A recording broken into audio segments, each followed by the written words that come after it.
Rapidement, vous avez deux options dans Zoom. Vous pouvez soit utiliser l'option converser et vous voyez quand vous passez votre souris sur l'écran une option qui s'appelle en bas au milieu qui s'appelle Q et R, c'est questions et réponses. On vous invite à utiliser cette option-là pour nous poser les questions. On s'excuse un peu par avance parce qu'on se doute bien qu'il va y avoir beaucoup de questions. On va essayer de les synthétiser, de les résumer et de les poser à nos intervenants en fin de chaque phase de la table ronde. Voilà, dit très rapidement. Très bien. Alors, notre table ronde se fera en deux parties. Une partie pour comprendre les enjeux devant nous et une seconde partie pour esquisser les quelques pistes de solutions. Alors justement, commençons par prendre un peu de hauteur. Avec vous, Aurélien Barraud, quel constat faites-vous de l'état de la biodiversité? Bien, merci de me donner la parole. Merci d'avoir organisé cette rencontre. Je suis d'abord très content que nous en parlions parce que j'ai presque envie de dire avec un peu de cynisme qu'on parle trop du climat. On en parle trop, non pas bien sûr parce que le problème est résolu, il ne l'est pas. En réalité, d'ailleurs, les paroles ne sont pas performatives puisque rien ne se passe du côté du climat et c'est une catastrophe. Mais le climat n'est qu'un petit aspect finalement de l'ensemble du processus d'érosion de la vie sur Terre. Et donc, c'est effectivement très important que ce soir, nous puissions l'évoquer. Alors d'abord, j'aimerais souligner à quel point ce terme de biodiversité me paraît néanmoins pauvre, triste et inadéquat. Je crois que littéralement parlant, il réfère à la variété des espèces. Donc en fait, si on tuait 99% des vivants sur Terre, la biodiversité serait littéralement inchangée. Et ça dit déjà quelque chose de notre vision incroyablement comptable du monde vivant. Le concept de biodiversité nie finalement l'individu, la colonie, la meute, les rapports affectifs ou grégaires. Moi, pour être tout à fait honnête, je m'en fiche de la biodiversité. Je m'en fiche d'ailleurs de la vie. Ce qui m'intéresse, ce sont les vivants en tant que tels, et ça dépasse de loin simplement cette manière de comptabiliser les espèces, un peu comme si c'était des décorations dans ce grand Disneyland que nous avons conçu pour l'humanité. Néanmoins, je suis d'accord bien sûr sur l'importance de ce concept, une fois corrigé, puisque effectivement, en quelques années, sur des études menées en Allemagne, mais qu'on peut vraisemblablement extrapoler, plus de 60% des insectes ont disparu. Comme vous le rappeliez, plus de 60% des mammifères sauvages ont vraisemblablement disparu en quelques décennies et vraisemblablement environ 60% des arbres ont disparu en quelques siècles ou millénaires. Autrement dit, quelle que soit la direction dans laquelle on regarde, le vivant est en train de mourir sur Terre. Je crois que ce qui nous permet de prendre conscience de l'ampleur de la catastrophe, c'est que les êtres humains ne représentent environ que 0,01% des vivants, mais sont vraisemblablement à l'origine d'environ 80% des morts. Et ça, c'est sans précédent dans la longue histoire de notre belle, jusqu'ici, planète.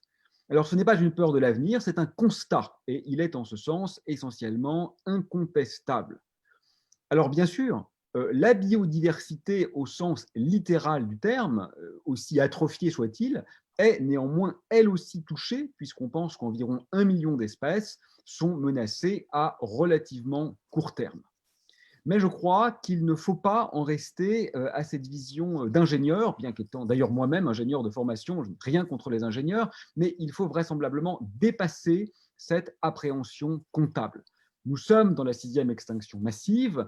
Mes amis écologues préfèrent référer à un anéantissement biologique global, ce qu'on pourrait appeler une zoélyse, et je crois que ce n'est pas tout à fait un détail. Je me suis amusé avec un géologue à me poser la question de savoir si dans 100 millions d'années, un scorpion savant pourrait observer des traces de l'existence de l'humanité. Bien sûr, nos centrales nucléaires, nos églises et nos cathédrales seront détruites, mais vraisemblablement, on pourra observer dans les fossiles une érosion extraordinairement rapide de la vie, sans cause météoritique, sans cause géologique, et ça, c'est sans doute, une fois de plus, sans précédent. Donc, en conclusion de cette introduction, je dirais que même si c'est bientôt Noël, il ne faut pas croire au Père Noël dès lors que nous sommes adultes. L'effondrement est réel, c'est un fait scientifique. Je ne parle pas de l'effondrement de la société capitaliste ici, hein. Je parle de quelque chose de beaucoup plus grave. Je parle de l'affaissement de la vie sur Terre. Sauf à être Donald Trump, il n'est pas possible aujourd'hui de le nier. et je crois qu'il serait temps d'en tirer les conséquences. Merci. Alors, Valérie Cabanès, par rapport justement au constat fait par Aurélien Barraud et l'affaissement de la vie sur Terre, pouvez-vous nous présenter cette interdépendance entre l'homme et la nature qui est impactée justement par cet affaissement de la vie sur Terre? Alors là où je rejoins effectivement complètement Aurélien, c'est le fait que si on veut essayer donc de préserver le vivant sur Terre, on ne peut pas se focaliser que sur un seul des symptômes de la crise que l'on a provoquée. C'est-à-dire qu'on ne peut pas se focaliser que sur le climat, que sur les pesticides. Il faut avoir une vision beaucoup plus écosystémique du fonctionnement de l'écosystème terrestre, qui lui-même en fait est constitué de grands écosystèmes, de grands équilibres écologiques, l'atmosphère, la biosphère, qui effectivement est en lien avec la biodiversité puisqu'il s'agit de tout ce qui est composé des organismes vivants sur Terre, la géosphère aussi, le magma, de la roche, le sol, l'hydrosphère, donc tout ce qui est à base d'eau sur Terre, toute l'eau contenue sur Terre, potable ou salée, ou gelée. Et ce sont effectivement ces grands systèmes qui interagissent entre eux et qui permettent, à travers cet équilibre extrêmement précaire, extrêmement subtil, de créer la vie et de maintenir la vie. Et c'est intéressant parce que ce principe d'interdépendance qu'il y a entre les écosystèmes, c'est bien évidemment un principe qui régit toute vie, dont la vie humaine. Les humains ne peuvent pas survivre sans le maintien du maillage du vivant sur Terre. Et il semble qu'on l'ait oublié, on l'a oublié dans nos pratiques, c'est une évidence, on l'a oublié manifestement aussi culturellement, philosophiquement, et on l'a aussi oublié juridiquement. Parce que le droit, finalement, est un droit aujourd'hui anthropocentré, c'est un droit qui a été construit pour poser les règles du vivre ensemble, mais entre qui? Entre humains. Et donc, ce n'est pas un droit qui est, je dirais, aligné sur les lois biologiques. Bergson disait il n'y a pas de loi biologique qui s'applique de façon universelle à tout. Pour moi, il y en a une. Il y en a une, pourtant, c'est que la vie va toujours chercher à se maintenir et à créer la vie, quelle qu'elle soit, dans un cycle de vie et dans un cycle de mort, mais en tout cas, elle va toujours chercher à se maintenir. Donc cette 6e extinction de masse, c'est bien la 6e. On voit que la vie peut toujours se relever en partant de très peu d'espèces, mais notre rôle en tant qu'espèce responsable de cette 6e extinction, c'est à mon sens de retrouver justement notre juste place. Et ce principe d'interdépendance entre l'homme et la nature, en soi, là aussi, je vais faire comme Aurélien, me pose un problème même dans la terminologie. Parce que là, on est en train de parler de l'humain et de la nature. Or, l'humain est un élément de la nature comme un autre. Il a manifestement des activités extrêmement prédatrices, il est même capable de s'autodétruire, mais il n'est qu'un des éléments de la nature. Et donc, à mon avis, ce que nous invite cette crise écologique et climatique, c'est nous réaligner sur les grands équilibres écologiques et reconnaître que nous sommes un des éléments de la nature, que nous sommes la nature qui se regarde elle-même, et qu'à partir de là, on doit repenser les règles du vivre ensemble en y incluant les non-humains, en y incluant les entités naturelles, les espèces vivantes, en y incluant aussi tous les cycles biogéochimiques, en comprenant que nous ne pouvons exister sans eux, ce qui est une réalité fondamentale et biologique, et donc en réécrivant nos lois dans ce rapport nouveau où l'homme ne se considère pas comme, parce que c'est ce qui se passe en ce moment, en tout cas l'homme occidental, comme la finalité de l'évolution, et qu'à ce titre, il a le droit d'être maître et possesseur de la nature et prédateur de ressources qui sont là pour lui seulement et à son service. Sortir d'une vision anthropocentrée du droit s'accompagne donc de sortir d'une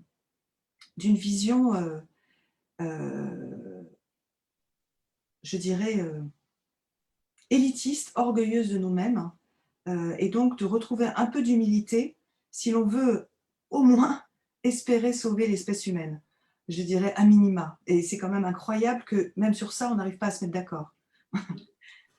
Voilà, donc ce que je voulais dire et qui fera peut-être le lien avec la suite, c'est qu'il existe aujourd'hui, en plus, scientifiquement, des études qui ont démontré que ces grands équilibres écologiques pouvaient comporter des seuils au-delà desquels nous basculions dans un état planétaire qui devient dangereux pour tout le monde, un état planétaire tout simplement inhabitable.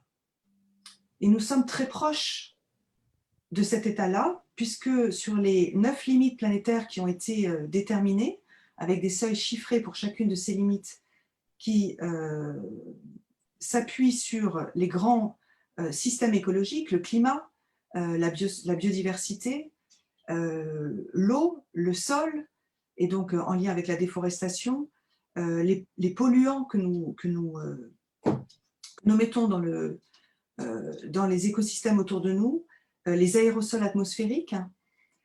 Il y a des seuils pour chacun de ces grands cycles écologiques qu'il ne faut pas dépasser.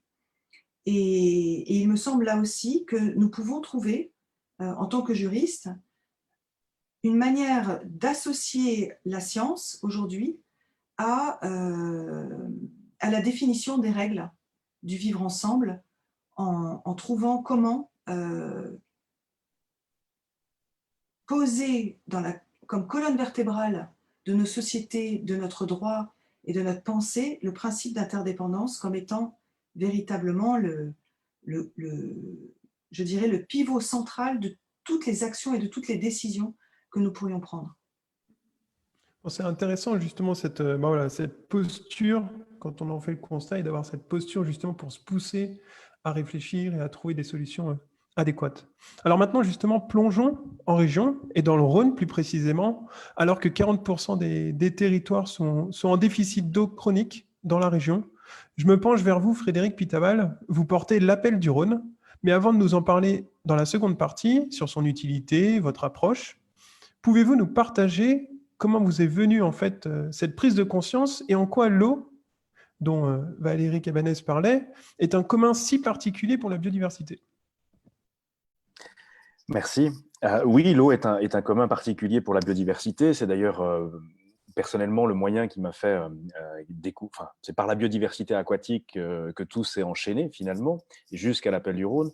Mais pour revenir un petit peu à cet outil que l'on considère, cette demande de reconnaissance d'une personnalité juridique au fleuve Rhône, l'association IDEO, quand elle s'est créée, évidemment, comme son nom l'indique, veut et sensibilise autour des enjeux présents et futurs de l'eau, tous. Pourquoi ? Tout simplement parce qu'on s'aperçoit que quand on discute avec tout à chacun, on est tous bienveillants vis-à-vis de cette ressource. Naturellement, instinctivement, on sait bien qu'elle nous est essentielle, qu'elle nous est vitale. Et pourtant, on la malmène, on la pollue, on la gaspille, chacun d'entre nous, sans forcément le savoir. Donc l'association a eu cette volonté de lever un peu le voile pour justement s'interroger et comprendre. Et puis si l'on comprend, on va finir par savoir. Et si l'on sait, on peut estimer que l'on changera. Enfin, c'est l'objectif, c'est d'apporter des informations pour qu'il y ait des changements individuels et collectifs qui s'opèrent. Mais au-delà de ça, quand on parle d'eau et quand on veut sensibiliser autour de ces enjeux-là, on n'a aucune bonne nouvelle à apporter, aucune.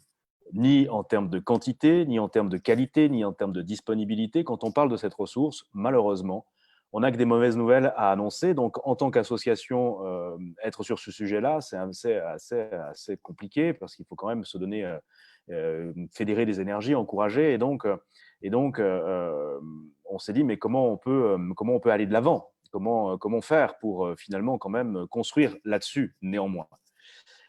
Et on a une chance, c'est que associé à cette bienveillance, quand on parle d'eau, on va pouvoir parler de toutes les problématiques de notre société, de tous les enjeux de nos sociétés. Quand on parle d'eau, on va parler effectivement de changement climatique. On va parler de biodiversité et d'extinction. On va parler de conditions de travail, de conditions de la femme. C'est une condition qui est éminemment féminine dans énormément de territoires. on va parler d'énergie, on va parler de santé publique. Bref, on va pouvoir entrer dans ces problématiques-là avec cette bienveillance finalement que tout un chacun a vis-à-vis de cette ressource. Et là, on s'est dit, il faut utiliser ce levier au mieux possible. Et on a un autre avantage, c'est qu'on voit bien grâce à l'eau, on parlait d'interdépendance, que tout est interdépendant et lié. Et on est constitué d'eau, l'eau est nécessaire pour la vie, évidemment. Et je reviens encore une fois à cette bienveillance que l'on a tous. Et donc, c'est ce cheminement-là qui nous a amené à aller de plus en plus loin à chaque fois et à essayer de construire quoi? De construire autour de cette mobilisation qui pouvait être née de cette sensibilisation autour de cette ressource. On ne pouvait pas se satisfaire simplement d'annoncer des mauvaises nouvelles, mais il fallait, mais même pour nous-mêmes, trouver des actions. Et donc, en partant de là, et en basant cela sur ce constat-là, arriver au fait que, grâce à l'eau, on allait pouvoir parler de toutes ces problématiques-là, et on arrive très vite à essayer de trouver un combat global commun pour parler de l'ensemble de la problématique eau, et très naturellement, on chemine sur la reconnaissance d'une personnalité juridique pour qu'enfin, ce fleuve, ses affluents, sa biodiversité puissent, en son nom, finalement se protéger, indépendamment de nous, ce que l'on aimerait qu'il soit.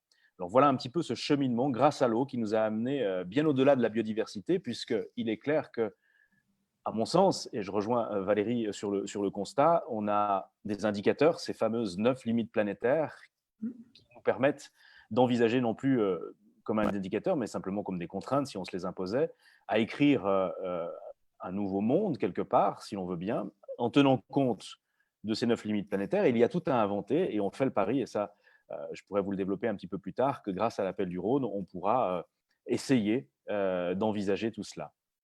Ok, très bien. Merci beaucoup.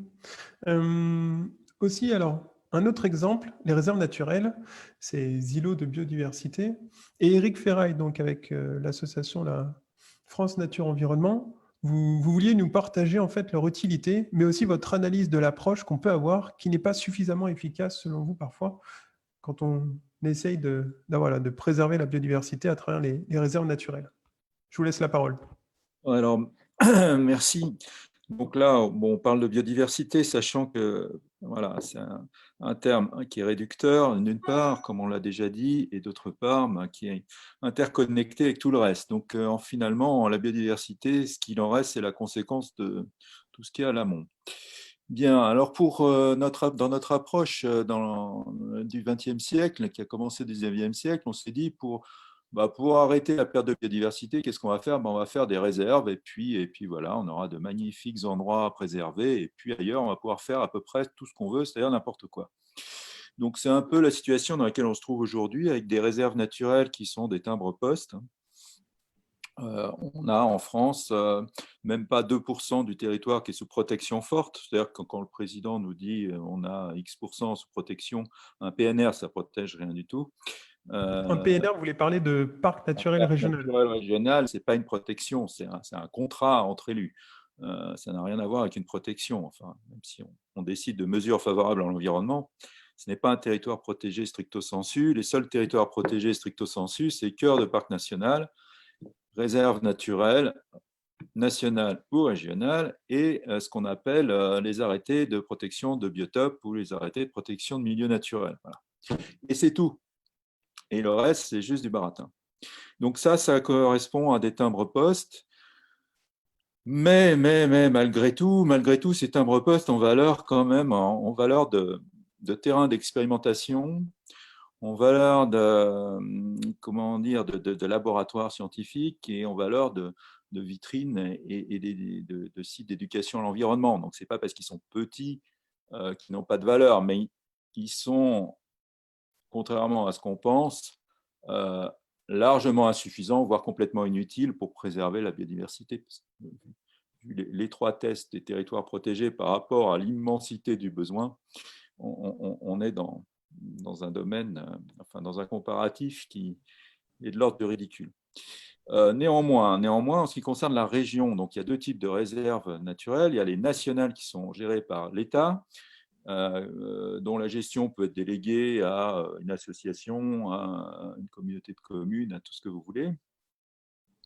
Et puis les réserves naturelles régionales. Alors, c'est les anciennes réserves naturelles volontaires qui ont été transformées en régionales en 2012. Alors, celle-ci, c'est un peu compliqué comme statut puisqu'il faut que les propriétaires soient d'accord. Donc, on voit tout de suite que c'est difficile de faire une réserve naturelle régionale sur un territoire morcelé avec 10 000 propriétaires, parce qu'il faut l'accord des 10 000 propriétaires. Donc, ce qui nous contraint à faire des réserves naturelles régionales là où il y a peu de propriétaires. Alors, par exemple, celle que je vais prendre en exemple, celle des Gorges de la Loire que nous gérons, hein, parce qu'on en gère quelques-unes. Celle des Gorges de la Loire, il y a 5 propriétaires, donc on est dans une situation relativement favorable. Elle est un peu en patch, hein, il n'y a pas une continuité parfaite parce que les autres parcelles sont trop morcelées. Donc on a cette contrainte très très forte pour les réserves naturelles régionales. C'est-à-dire, mais à contrario, si on veut protéger par exemple une forêt communale, on peut puisqu'il y a un seul propriétaire, la commune. Il suffit d'une délibération de la commune et c'est réglé.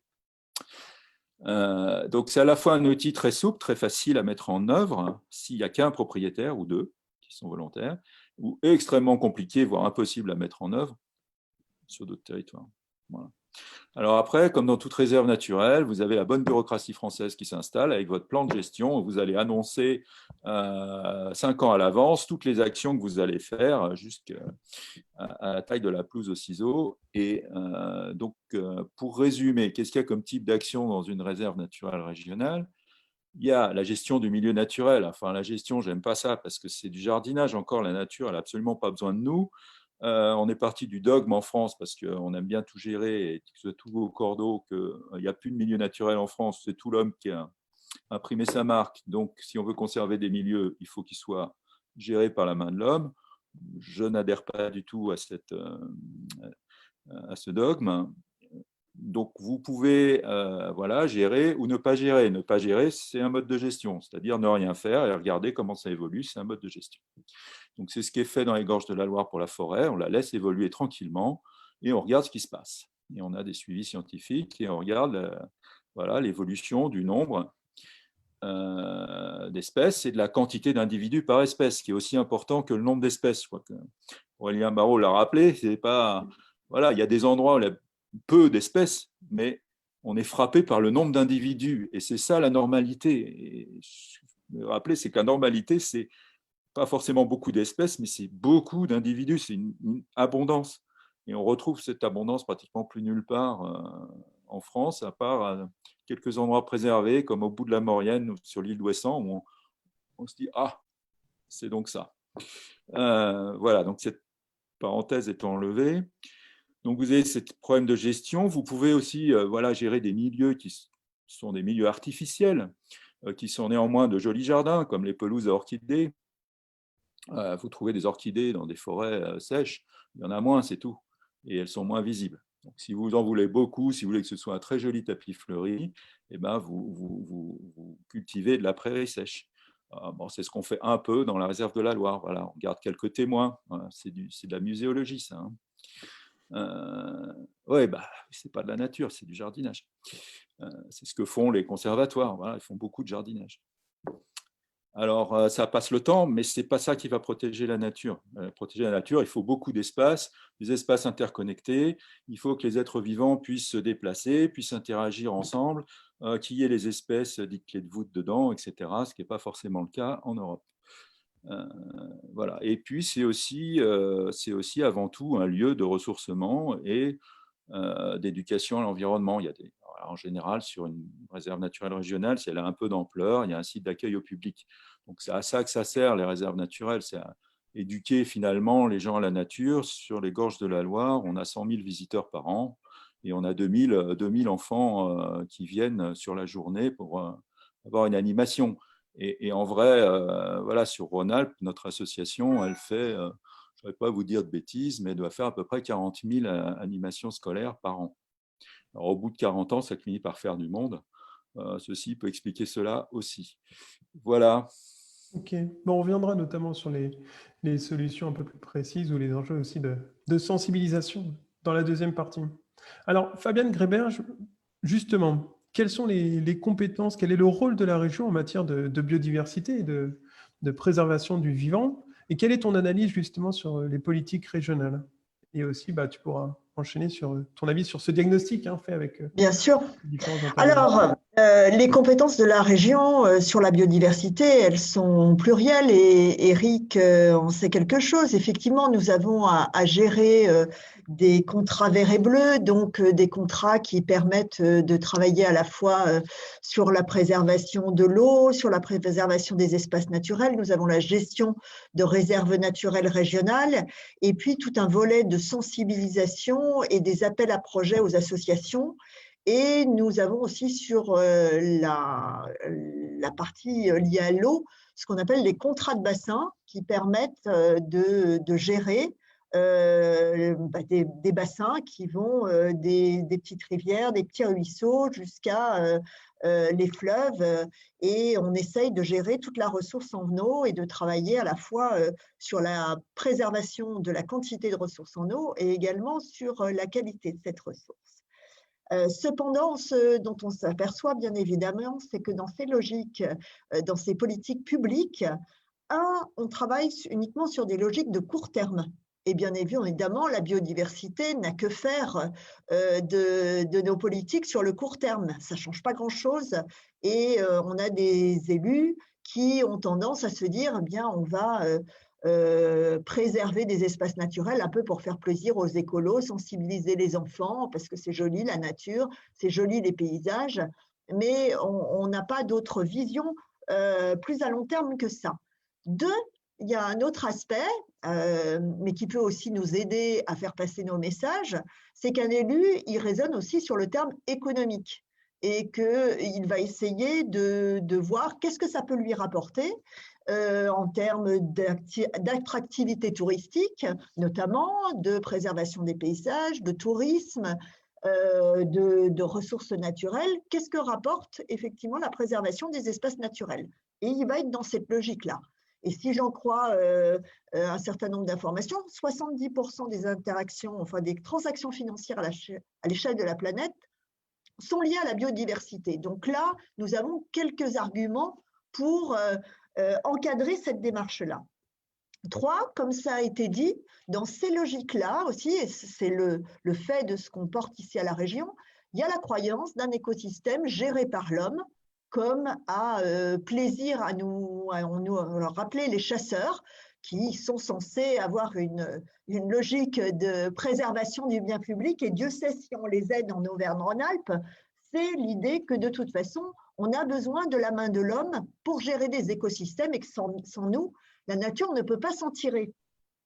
Et du coup, c'est effectivement très problématique parce qu'on n'a pas du tout cette vision des interactions qui peuvent se faire jour et on ne remet pas l'homme au milieu de l'arène comme un élément lui-même de cet écosystème puisqu'il est au-dessus et c'est lui le chef, le maître. On parle de passerelles de parcelles 100 mètres quand elles n'ont pas été, elles n'appartiennent pas à un propriétaire depuis une trentaine d'années. Donc c'est dire cette logique patriarcale qu'on a même sur la nature. Et puis on est toujours dans une logique je dirais, qui date des années 70, de l'illusion du meilleur scénario du rapport Meadows sur une éducation au développement durable et sur des élus qui croient encore au développement durable et donc à la possibilité d'une croissance infinie et d'une technologie qui va pouvoir résoudre tout, d'où l'idée de drones pour surveiller les loups, de drones pour surveiller les campagnols ou les rats-aux-pieds qui vont attaquer les cultures.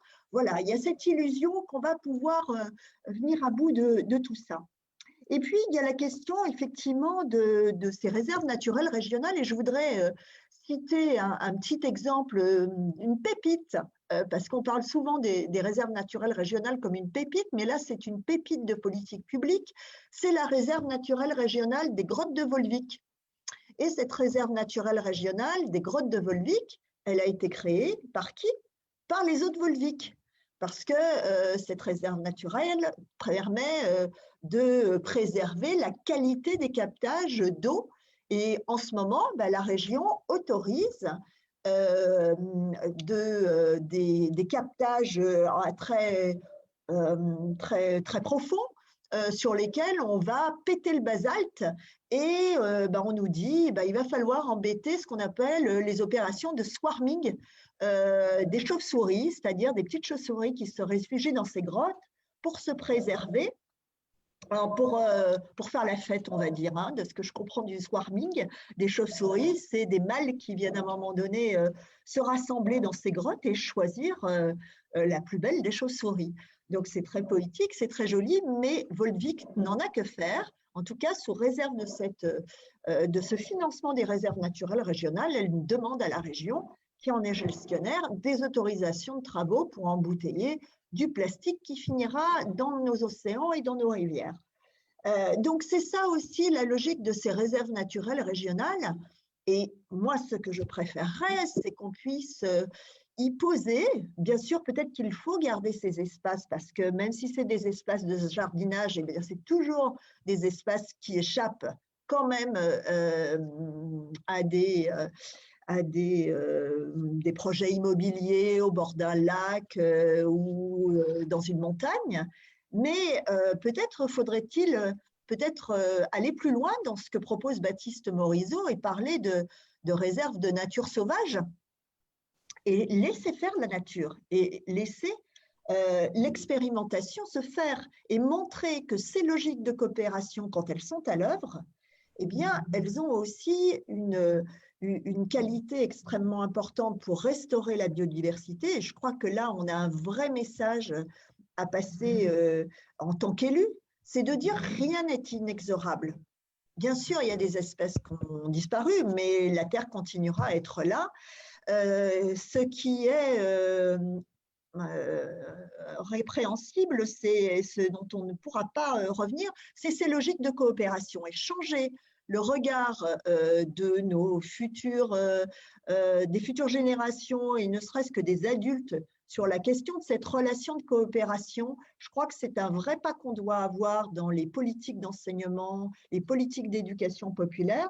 La région a un rôle à jouer sur cette question-là. Elle a aussi un rôle à jouer probablement sur les aspects financiers, puisque on dit c'est le nerf de la guerre, et c'est de montrer aussi à travers peut-être des budgets, il y a des choses, des écrits tout à fait intéressants qui sortent là-dessus, montrer non seulement les économies que l'on fait, ça c'est très bien, de toujours ramener ça à la dette qu'on va laisser à nos enfants, mais on ne parle jamais de cette dette climatique, de cette dette sur la biodiversité qu'on laisse aux générations futures. Il serait intéressant de pouvoir la chiffrer et de montrer que, soi-disant, des politiques publiques bien gérées sont en fait des catastrophes pour la suite dans une logique d'un peu plus long terme et pour les générations futures. Voilà ce que je peux vous dire. Ok. Alors, je vois qu'il y a quelques questions, Maxime. Est-ce que tu veux les partager? Avec plaisir. Alors déjà, je tiens à m'excuser parce que les questions sont très nombreuses. On va essayer de synthétiser. Moi, je vois qu'il ressort 2 ou 3 idées de ces questions. La première, c'est que le lien humanité-vivant n'est pas très clair forcément pour tout le monde. Beaucoup se demandent comment on pourrait l'expliquer, mieux l'expliquer aux gens. Est-ce qu'il y a aussi pas mal de questions sur tout ce qui concerne, dans le deuxième point, il y a pas mal de questions sur tout ce qui concerne la loi et qu'est-ce qu'on peut faire d'un point de vue juridique. Et notamment sur un point qu'on n'a pas beaucoup évoqué, mais qui est donc l'objectif de zéro artificialisation et tout ce qui est la séquence éviter, réduire, compenser. Comment, et surtout des questions de comment la mettre en place au niveau régional, à une échelle régionale, avec des objectifs, avec des dates. Et puis le troisième point, mais qui revient beaucoup, alors il y a beaucoup de questions très précises sur certains sujets, mais il y a une question aussi qui revient beaucoup, la troisième, qui est que faire quand on est citoyen? Concrètement, dans ma vie de tous les jours, qu'est-ce que je peux faire pour améliorer le lien humanité-vivant, prendre plus en compte la biodiversité? Alors, sur cette notion de que faire quand on est citoyen, on va en parler justement dans cette seconde partie. Tout d'abord, sur la première question, et si je me souviens bien, Maxime, c'était sur cette relation entre l'homme et la Et le nature, vivant. le vivant. Qui aimerait répondre parmi nos invités ou Fabienne? Moi, je veux bien répondre sur la question sur le zéro artificialisation, parce que ça, c'est effectivement lié aux politiques régionales. Et ça renvoie aussi sur la question de la relation de l'homme à la nature. Cette question, elle est intimement liée à la responsabilité individuelle et collective qu'on entend porter. Je vais vous donner un exemple très précis. Quand une commune a dit à un moment dans des documents d'urbanisme qu'elle faisait 60 logements à l'hectare, par exemple, et que finalement, elle n'en fait que 30 ou 35 parce qu'elle est dans une région résidentielle un peu riche où les gens ont les moyens de se payer des appartements avec un petit jardin privatif sur 2 étages, pas plus, etc. Eh bien, c'est bien notre égoïsme personnel qui est à remettre en question. C'est de se dire, c'est quoi ce modèle qui à un moment donné, capte des terres agricoles, les détruit, et à côté de ça, on souhaite manger bio, local, etc. Mais on veut vivre dans un environnement nouveau, avec un appartement neuf, une belle maison. Ça renvoie aussi à ça. Et je crois qu'à un moment donné, je ne veux culpabiliser personne, mais je crois qu'on a une responsabilité collective, un nouveau contrat social à imaginer pour prendre chacun notre part dans cette logique-là. Parce qu'on ne peut pas se dire qu'on va artificialiser l'équivalent d'un département tous les 10 ans, hein, je crois que c'est le rythme à peu près auquel on perd des terres agricoles, continuer à voir grossir notre population et se dire que tout peut continuer comme avant sans rien que ne change. Ça, c'est une première chose.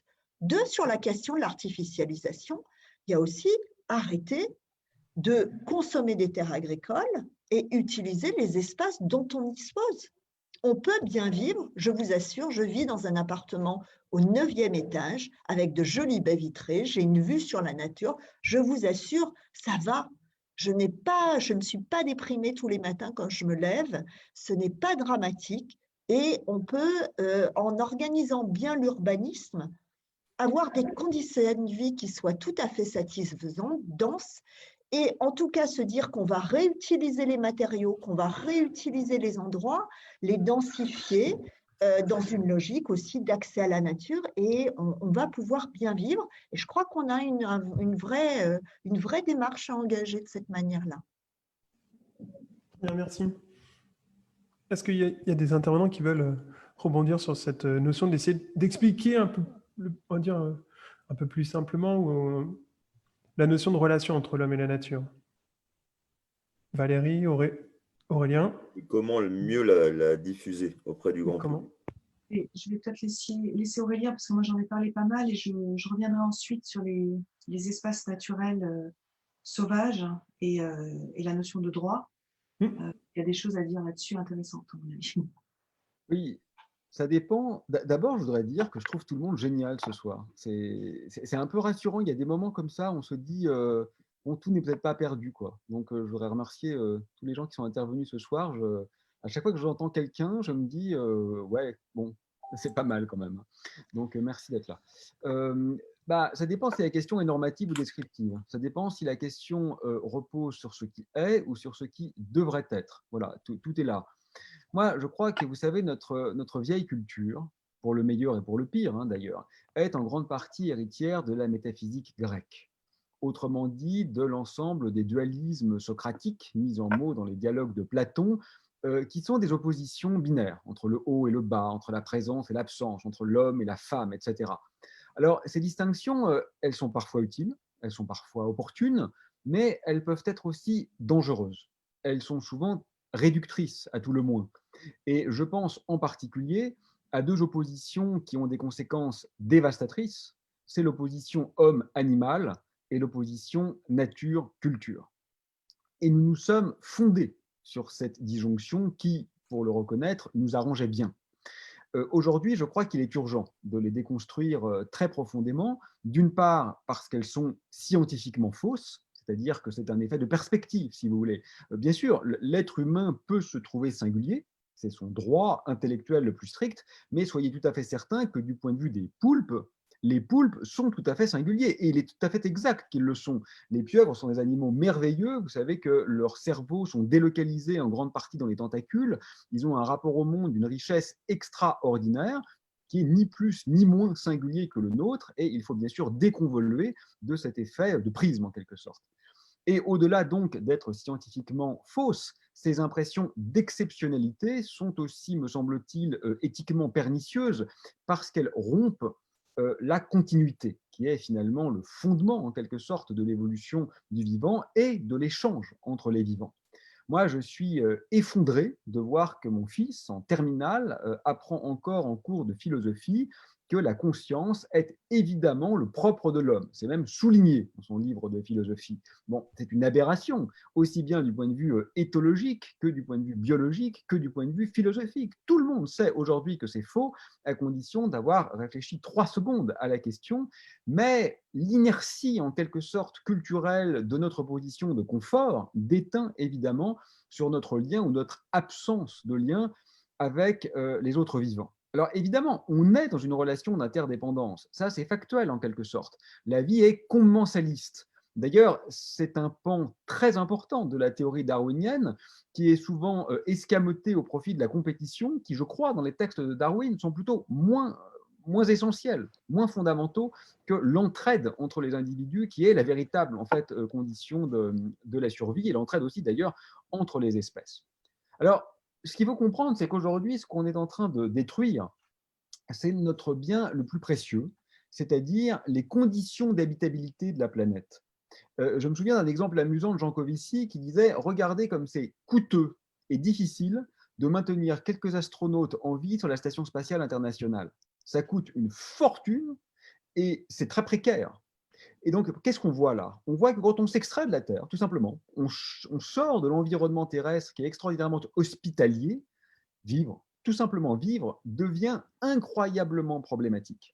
Et c'est ça qu'on est en train de détruire, c'est l'hospitalité terrestre pour les vivants. Mais je crois que l'argument ne suffit pas tout à fait, si vous voulez, parce qu'en fait, ce qui serait intéressant, c'est quand même de pouvoir envisager la beauté, tout simplement, et la légitimité des autres vivants sans qu'on l'adoche ou qu'on l'assujettisse nécessairement à leur utilité pour nous. Parce que c'est vrai qu'ils nous sont utiles, donc si ça peut servir d'argumentaire dans le débat, autant le dire, puisque c'est exact. Mais c'est quand même un peu triste d'avoir absolument besoin d'en passer par là. Vous voyez, c'est un peu comme si on disait, quand même, l'esclavage ou le colonialisme poussé à outrance, c'est un problème parce que les pauvres nous seraient plus utiles s'ils étaient moins esclaves.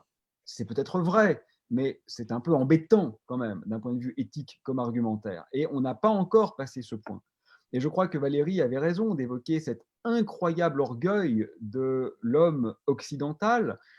On le sait depuis longtemps, finalement. Mais c'est quand même dingue de se rendre compte que même face au suicide, c'est-à-dire quand ce n'est pas simplement son éventuel altruisme ou son empathie qui est en question, c'est même son égoïsme qui devrait le pousser à revisiter son rapport au réel, même dans cette situation, il ne parvient pas à entrevoir la contingence de ces constructions, c'est-à-dire à comprendre qu'elles pourraient être autres, comme si le monde que nous avons façonné ne pouvait pas être autrement, comme si nos codes, nos normes, nos conventions étaient intouchables, ce qui est factuellement faux et éthiquement dramatique.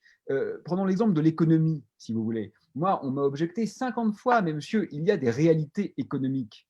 Non, non, il n'y en a pas. C'est faux. Je l'ai dit dès visu au directeur d'une des plus grandes banques du monde. C'est faux. Il n'y a pas de réalité économique. Il y a des conventions économiques. Les réalités, elles sont médicales, elles sont physiques, elles sont géologiques, elles sont climatiques. Là, on est dans une petite convention sur un jeu qu'on est en train de jouer et qu'il serait extraordinairement simple, en réalité, d'infléchir, alors même que les conséquences de notre obstination seront pratiquement impossibles à remettre en cause. Et pour conclure tes propos avant de passer sur la deuxième partie, c'est qu'aujourd'hui, il est beaucoup plus simple d'évoquer la fin, l'effondrement de notre système Terre, de notre planète, l'effondrement, plutôt que l'effondrement du capitalisme. Et on Oui, voit. c'est très. Alors, bon, ça, c'est un sujet un peu subtil quand même. Parce que Ah moi, j'ai mince. tout à l'heure une pétition que fait circuler mon ami Pablo Servigne. Je l'ai signée de bon cœur, mais j'ai quand même toujours un petit retrait parce que, si vous voulez, il y a toujours ce désir d'éviter l'effondrement. Alors, évidemment, l'effondrement, c'est la mort, c'est la misère, c'est l'angoisse. Bon, et ça, on veut l'éviter, sans aucun doute. Mais en même temps, il faut faire aussi attention à ne pas vouloir à tout prix rester dans l'agencement systémique tel qu'il est aujourd'hui. Donc, en fait, la question, c'est pas tellement d'éviter l'effondrement, c'est de choisir l'effondrement qu'on veut. On veut éviter l'effondrement de la vie, ça, il n'y a aucun doute. On veut éviter l'effondrement de la beauté, de nos constructions intellectuelles, de la pérennité, ça, il n'y a aucun doute. Bon, il y a certains aspects de nos constructions que je serais personnellement pas très triste de voir s'effondrer. Donc, en fait, la question, ce n'est pas celle de l'effondrement, c'est celle de la nature de l'effondrement. Ok, très bien. Alors justement, on a commencé à l'évoquer durant cette première partie, les pistes, les solutions. Et je voulais vous proposer de commencer avec vous, Éric Ferraille, notamment parce qu'on a eu la question d'un des spectateurs qui est, ben, en tant que citoyenne ou citoyen, que pouvons-nous faire? Et une des propositions, une des possibilités, c'est cette solution, les sentinelles de la nature. Alors je vous laisse nous l'évoquer. Ouais, alors, bon, donc là, on refait un atterrissage brutal au ras des fraisiers des bois. Et voilà, qu'est-ce qu'on peut faire? Mon Dieu, eh ben, on peut faire des trucs, ouais, ouais, faut pas, voilà, on va pas se pendre tout de suite, hein, on a encore le temps pour ça. Donc, en attendant, on va essayer de faire des trucs et on va essayer que ça aille moins mal et pourquoi pas que ça aille mieux. Alors, pour ça, il y a un outil qui a été développé par notre milieu associatif qui s'appelle Sentinelle de la nature. Alors, Sentinelle de la nature, ce n'est pas un méchant outil de dénonciation des gros vilains qui vont faire, enfin, c'est pas que ça, hein.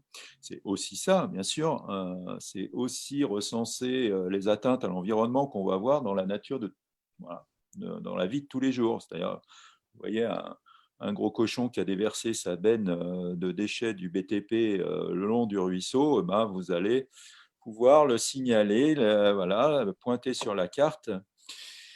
Et puis, on va regarder gentiment si cette chose est bien réelle. Et si elle est bien réelle, ben, essayer d'aider la personne ou voilà, à faire résorber la problématique. Donc, voilà, c'est tout est fait comme ça dans ce sentinelle dans l'environnement, c'est-à-dire de la nature, pardon, ça a changé de nom. C'est-à-dire permettre aux gens d'intervenir, de signaler un dommage et puis de suivre l'affaire qu'ils ont signalée et puis éventuellement de participer au final, dans le meilleur des mondes, à sa réparation. Et des fois, ça marche. Pas toutes les fois, mais il y a un certain nombre de fois où ça marche. Alors après, on a un certain nombre de domaines. Et puis, ça nous permet aussi, quand ça marche, de redonner un peu d'espoir aux gens en leurs institutions, ce qui ne fait pas de mal non plus de temps en temps. Et puis, ça leur permet de voir que les associations sont aussi utiles et parfois, ça nous permet de générer de nouveaux adhérents. Ça nous permet de mener des campagnes, par exemple, on a mené des choses comme l'extinction, voilà, l'application de la loi pour l'extinction des enseignes lumineuses. Et on a mené plusieurs opérations à l'échelle régionale et puis avec des effets extrêmement positifs sur les non-extinctions de récalcitrants volontaires ou involontaires. On a mené aussi un certain nombre d'actions sur la recherche de pesticides interdits dans les jardineries, etc. Voilà, vous voyez, bon. Alors, de tout côté, dénonciateur et pétiniste, bien sûr. Ça nous permet aussi de voir un petit peu quelle est la tendance de la délinquance environnementale du moment. C'est-à-dire, en ce moment, c'est clairement les décharges sauvages. Et pourquoi les décharges sauvages? Si on va gratter un petit peu, on s'aperçoit que les déchetteries ne sont plus gratuites pour les entreprises du BTP qui doivent payer et que tout est revenu comme avant, c'est-à-dire qu'ils balancent tout leur merde dans le premier trou venu. Voilà. Et que la solution, elle est assez simple, c'est le retour à la gratuité des déchetteries pour les déchets du BTP, sinon on ne s'en sortira jamais. Donc, avec un outil, vous voyez un petit peu toutes les facettes de cet outil. C'est un outil qui est France entière, qui nous permet de voir un petit peu quelle est la tendance d'un bout à l'autre de l'Hexagone. Et puis, comme on est une fédération d'associations, on peut mettre l'accent sur telle ou telle problématique testée sur un territoire et avoir des retours d'expérience. Bref, voilà tout ce que je peux en dire. Après, il faut aller jouer dessus, regarder comment ça marche et puis regarder un petit peu. Il y a des affaires emblématiques là-dessus. Il y en a d'autres qui le sont un peu moins. Mais ça va de Center Park Roibon jusqu'à la benne qui a été déchargée, les tuiles cassées dans le fossé juste à côté de chez moi. Ok. Et c'est plutôt aussi simple d'utilisation qu'on peut utiliser depuis son ordinateur, un smartphone. Extrêmement simple. Vous pouvez utiliser depuis l'ordinateur, le smartphone. Il suffit de savoir pointer et de faire clic avec la souris pour montrer l'endroit où c'est. Et puis de savoir écrire, et on pardonne les fautes d'orthographe. Vous voyez, même si. Mais voilà, ce qu'on sent, c'est qu'il y a aussi vraiment un côté, justement, d'être sensible à ce qui se passe autour de chez nous quand on se balade en forêt, quand on se balade en randonnée, etc. Et d'être sensible à ce qui se passe. Et puis ça permet l'application de réagir immédiatement, parce qu'une fois qu'on est rentré à la maison, qu'on a les gosses qui hurlent, qu'on faim, etc., on ne va pas forcément penser à la zone humide qui a été comblée et qu'on a vue pendant la balade du dimanche. Voilà, donc le fait de l'avoir sur l'application, crac, on prend la photo, tac, on la poste, et puis c'est bâché et c'est réglé ou pas, mais au moins on a fait, voilà, on a l'impression d'avoir participé à quelque chose, et puis dans le meilleur des mondes, on arrivera à retirer ce déblai et peut-être même aux frais de celui qui l'a mis. Ok. Alors, une autre possibilité, maintenant, j'aimerais évoquer avec vous, Valérie Cabanès, la reconnaissance de la nature. L'État a récemment évoqué la mise en place d'un délit d'écocide. Quelle est votre analyse de cette proposition? Et avant tout, qu'est-ce qu'un écocide? Et après, derrière, voilà, en quoi la reconnaissance du droit de la nature est important et utile pour vous? Je commence par quoi? Parce que là, il y a deux sujets. Le sujet, alors d'abord, en introduction, ce dont Eric vient de parler, c'est exactement une situation qui peut être aujourd'hui gérée par le droit, puisque c'est interdit les décharges sauvages. Ce sera pénalisé encore plus lourdement si effectivement ce fameux délit d'écocide, que je n'accepte pas de nommer de cette manière, serait voté par le Parlement. Pourquoi je n'accepte pas ce terme d'écocide? En deux mots, je ne vais pas y passer trop de temps. L'écocide, c'est le fait de détruire notre maison commune, étymologiquement. C'est un terme qui se réfère à un crime grave, c'est-à-dire en lien avec des atteintes faites à la nature qui menacent l'habitabilité de la Terre, qui menacent la sûreté de la planète, ce qui sous-entend de reconnaître effectivement que certaines activités qui sont aujourd'hui légales devraient devenir illégales, d'accord, pour pouvoir justement maintenir le maillage du vivant. Ce que vise ce fameux délit par le gouvernement, c'est de renforcer les infractions, les peines par rapport à des activités qui sont déjà reconnues comme illégales dans le droit, et de renforcer donc les peines pour être en conformité avec une directive européenne sur les infractions pénales en lien avec l'environnement, ce qui veut dire tout simplement que l'État essaye de se mettre à jour avec 12 ans de retard. Mais en aucun cas, on est en train de parler d'écocide, puisque on n'est pas du tout dans une vision écosystémique de la protection de la nature. Voilà. En revanche, je voudrais revenir sur plusieurs choses qui ont été évoquées par Fabienne Grébert et en même temps pour faire écho avec Aurélien. Je crois que, et pour revenir aussi à l'échelle de la région et aux questions aussi des personnes qui nous regardent. Qu'est-ce qui bloque aujourd'hui, à votre avis? Et vous allez comprendre où je veux en venir. Qu'est-ce qui bloque aujourd'hui pour que ces fameux espaces préservés sauvages, d'accord, puisse fonctionner, puisse véritablement apporter un résultat probant à la régénération de la nature. Et est-ce que vous pensez vraiment que ces zones d'espace naturel laissées librement à sa propre évolution fonctionnent? Est-ce que vous avez demandé à l'espace si ils n'ont pas de problème avec les voisins, les propriétaires qui sont autour de ces espaces?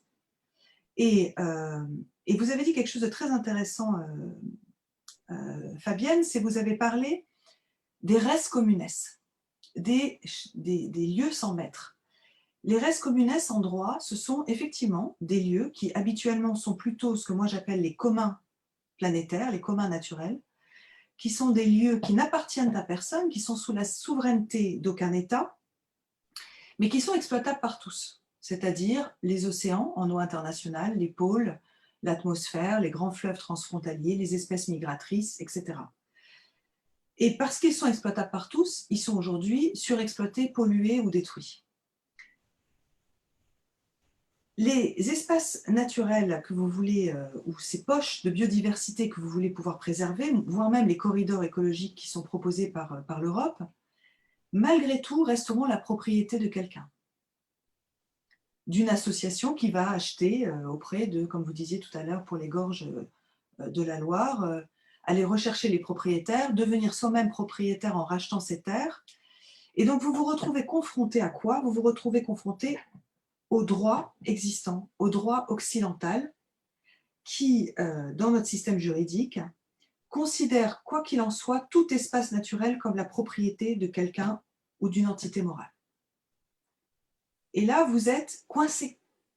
C'est-à-dire que vous êtes exactement dans la même dynamique que le survivaliste dans le système actuel, qui va dire « je crée un petit éco-village, je vais devenir autonome, et je vais m'en sortir quand tout va s'effondrer. » Non, ça ne marche pas, ça. Parce que dans le système actuel, le jour où ça va commencer à s'effondrer économiquement, écologiquement sur votre territoire, alors vous allez avoir tous vos voisins qui vont venir piquer vos carottes et vous allez devoir prendre les armes pour vous défendre. Et là, vous vous retrouvez avec les espaces naturels dans la même situation. C'est-à-dire que si vous laissez effectivement les renards, les sangliers, les cerfs se développer naturellement avant que l'équilibre naturel soit retrouvé. Vous regardez ce qui s'est passé dans le Yellowstone avec l'introduction des loups. Il a fallu 25 ans pour que, effectivement, l'écosystème retrouve son équilibre. Des espèces qui étaient en surpopulation diminuent, d'autres évoluent, et que donc toute la chaîne du vivant se remette, je dirais, en symphonie. Or, si vous avez ces sangliers qui viennent sur les terrains des propriétaires, si vous avez des loups qui viennent sur les terrains des bergers, etc., vous allez vous retrouver confronté à la réalité du droit dans lequel nous sommes, qui est que la nature n'est pas sujet de droit et que votre espace naturel n'est pas reconnu pour sa valeur intrinsèque en propre et que des droits spécifiques ne lui sont pas reconnus en tant qu'entité naturelle vivante. Un écosystème, c'est une entité naturelle vivante. Et c'est pour ça, face à, je dirais, face à cette confrontation entre deux visions du monde, qui est, on veut préserver la biodiversité au point même de laisser des espaces devenir totalement sauvages, et que c'est merveilleux dans le discours, c'est romantique, c'est splendide, mais sur le long terme, ça ne peut pas fonctionner parce que l'association qui va gérer cet espace, ou l'entité morale, qui est la région, qui va gérer cet espace, va à un moment donné se retrouver confrontée avec les lois de la République, avec le principe de propriété privée et de liberté d'entreprendre qui sont constitutionnels, et donc qui vont de fait s'opposer. Et vous allez vous retrouver, il faut savoir qu'un arbre, un animal, sont des choses en droit. Ce sont des objets, pas des sujets. Et donc, ils ont forcément des propriétaires. Le sanglier qui vient du terrain que vous gérez, s'il détruit les cultures d'à côté, vous allez vous retrouver en procès avec l'agriculteur au nom de ce qu'a fait le sanglier.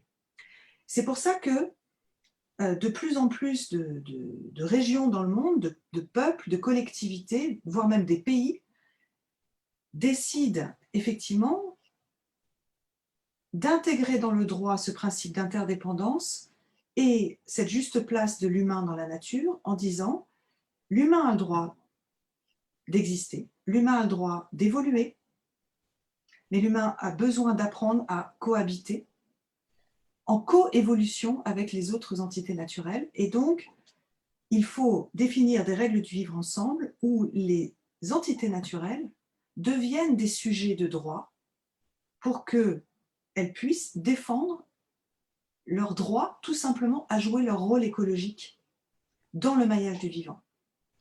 Et c'est là où on parle effectivement de droits spécifiques, comme le disait Aurélie en parlant de la pieuvre, dans sa singularité, c'est exactement la même démarche en droit, c'est de dire des poissons ont des droits de poissons, des humains ont des droits d'humains, et donc on doit apprendre à concilier ces réalités, ces besoins écologiques.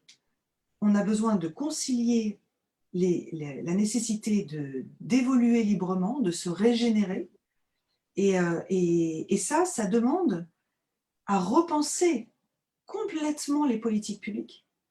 Et donc, dans le cadre, puisqu'on est là, dans le cadre des régionales, j'accompagne d'ailleurs des collectivités qui ont envie justement d'expérimenter le fait d'amener à la table des délibérations sur les politiques publiques les non-humains, par voie de représentation, bien évidemment, mais de dire, on a effectivement des intérêts économiques, on a des intérêts strictement humains, de population humaine, on a les intérêts des non-humains autour de nous, et on doit apprendre à cohabiter sur un même territoire qui n'appartient pas qu'à quelques-uns, mais qui